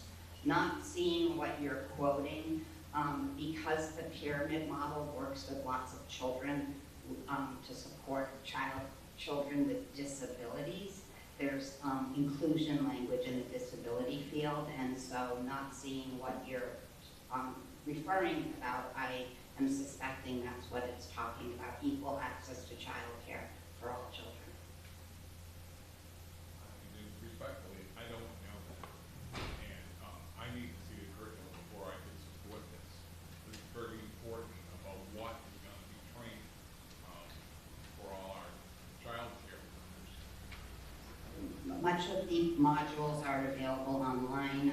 In particular, it is social emotional development for young children, strategies to prevent challenging behaviors, and building and nurturing responsive relationships are some of the trainings that would be available to over 9,000 child care workers across the state. Are there additional questions on these items? Councilor Kane? I think we have two councils that still have outstanding questions that we can answer. So I can move to the case. All in favor of tabling? I assume you're referring to items 68, because there are two items we're discussing. All in favor of tabling item 68, signify by saying aye. Aye. Tabling motion passes, and now I'd ask for a vote on item 67. All in favor of item 67, signify by saying aye. Aye. That item passes, and now I would ask for a motion to adopt agenda items 69 and 70 from the Department of Health and Human Services Division of Behavioral Health. So moved. Any discussion of these items? Hearing none, all in favor, signify by saying aye. Aye. The item is carried. I ask for a motion to adopt agenda items 71 through 73 from the Department of Health and Human Services Division of Long-Term Supports and Services. Second. Any discussion of this item, these items? Councilor Stevens. Thank you, Governor. Number 72, I have a question, Commissioner. Maybe this is just a data request related to this item, but I want to know, I understand this is money falls a person, this is more housing assistance. There was an RFQ that was sent out to the independent case managers, I think recently, by the department to do more transition from nursing home to the community. This is not transition nursing home to community, is it, or is it not? Or is it related? Good afternoon, Melissa Hardy, Division of Long-Term Supports and Services. It is related, so this is an MFP item where we are scheduled to transition about 25 people this calendar year from institutional care to community-based care. The numbers that are quoted in here, as far as the number, I think it's about 1,300 people served. That also includes the individuals who are currently receiving CFI services. So it's not only the MFP, the money follows the person individuals, but individuals that are currently receiving CFI services. I guess that's, if I can follow up, that's kind of what I was confused. How many of these individuals are currently getting out of that 1,300 are on CFI? We would expect, so out of that 1,300, less than 25 would be MFP, so the rest would be CFI individuals. So the RFQ for independent case management, how does that differ from this? This isn't a case management service. This is helping with housing navigation, so individuals. Just navigation. Yeah, housing navigation, finding homes, helping with leases, signing those. If you have legal concerns to get a lease, that's what this contract would do for people to move into the community. And then my final question is on the CFI program, because this is all germane. I had asked a while back where you were in the numbers in terms of, I saw there was a big gap in what we had promised in terms of the waiver to where we are today. Might have been even 1,800 or so back. Are we moving in a better direction? More seniors in the community? I think we're definitely moving in that direction. I think that number that you quote that we have in the waiver is overstated, and we've discussed that with CMS and with our next waiver amendment, we will adjust that. But things like our programs as MFP rolls out, we will see that number. We hope to see that number for individuals living in the community go up while those nursing facility numbers go down. And I'll just make a request if I can just at least submit, I know you have to ask for it, maybe just send in the most recent CFI numbers. Absolutely. And how they compare to the waiver. Yep. Thank you so much. Thank you. Counselor Stevens. Good afternoon. Agenda item 73. This is a 3-year, $2 million contract for 2 DRF beds with an organization called Next Steps Community Services. And a few things concern me. There's one bed in Bethlehem and one bed in Wakefield. And I'm concerned by the scale being so small. Secondly, if beds are not used, we anticipate 8 will be served. The rate is about $9.25 a night. Are we locked in if we are not using those beds or we not placing them? Yeah, I don't know how long we've had these 2 beds available, but since closing the Laconia DRF, these are the 2 beds that we have available for individuals that are, incompetent to stand trial, who have a developmental disability under 171B. Generally, what we've seen is these beds have been utilized by people who have been directed to be involuntarily put there by our court system. So we haven't seen a decrease or underutilization of these beds. So in terms of 171B beds, how many, what is their inventory statewide? Are you saying you should be able to? Correct. Okay. There have been 2 instances that are somewhat alarming. There was an arrest in April of 2025. Concerns were raised about resident safety, and then there was a data security breach in June of 2024.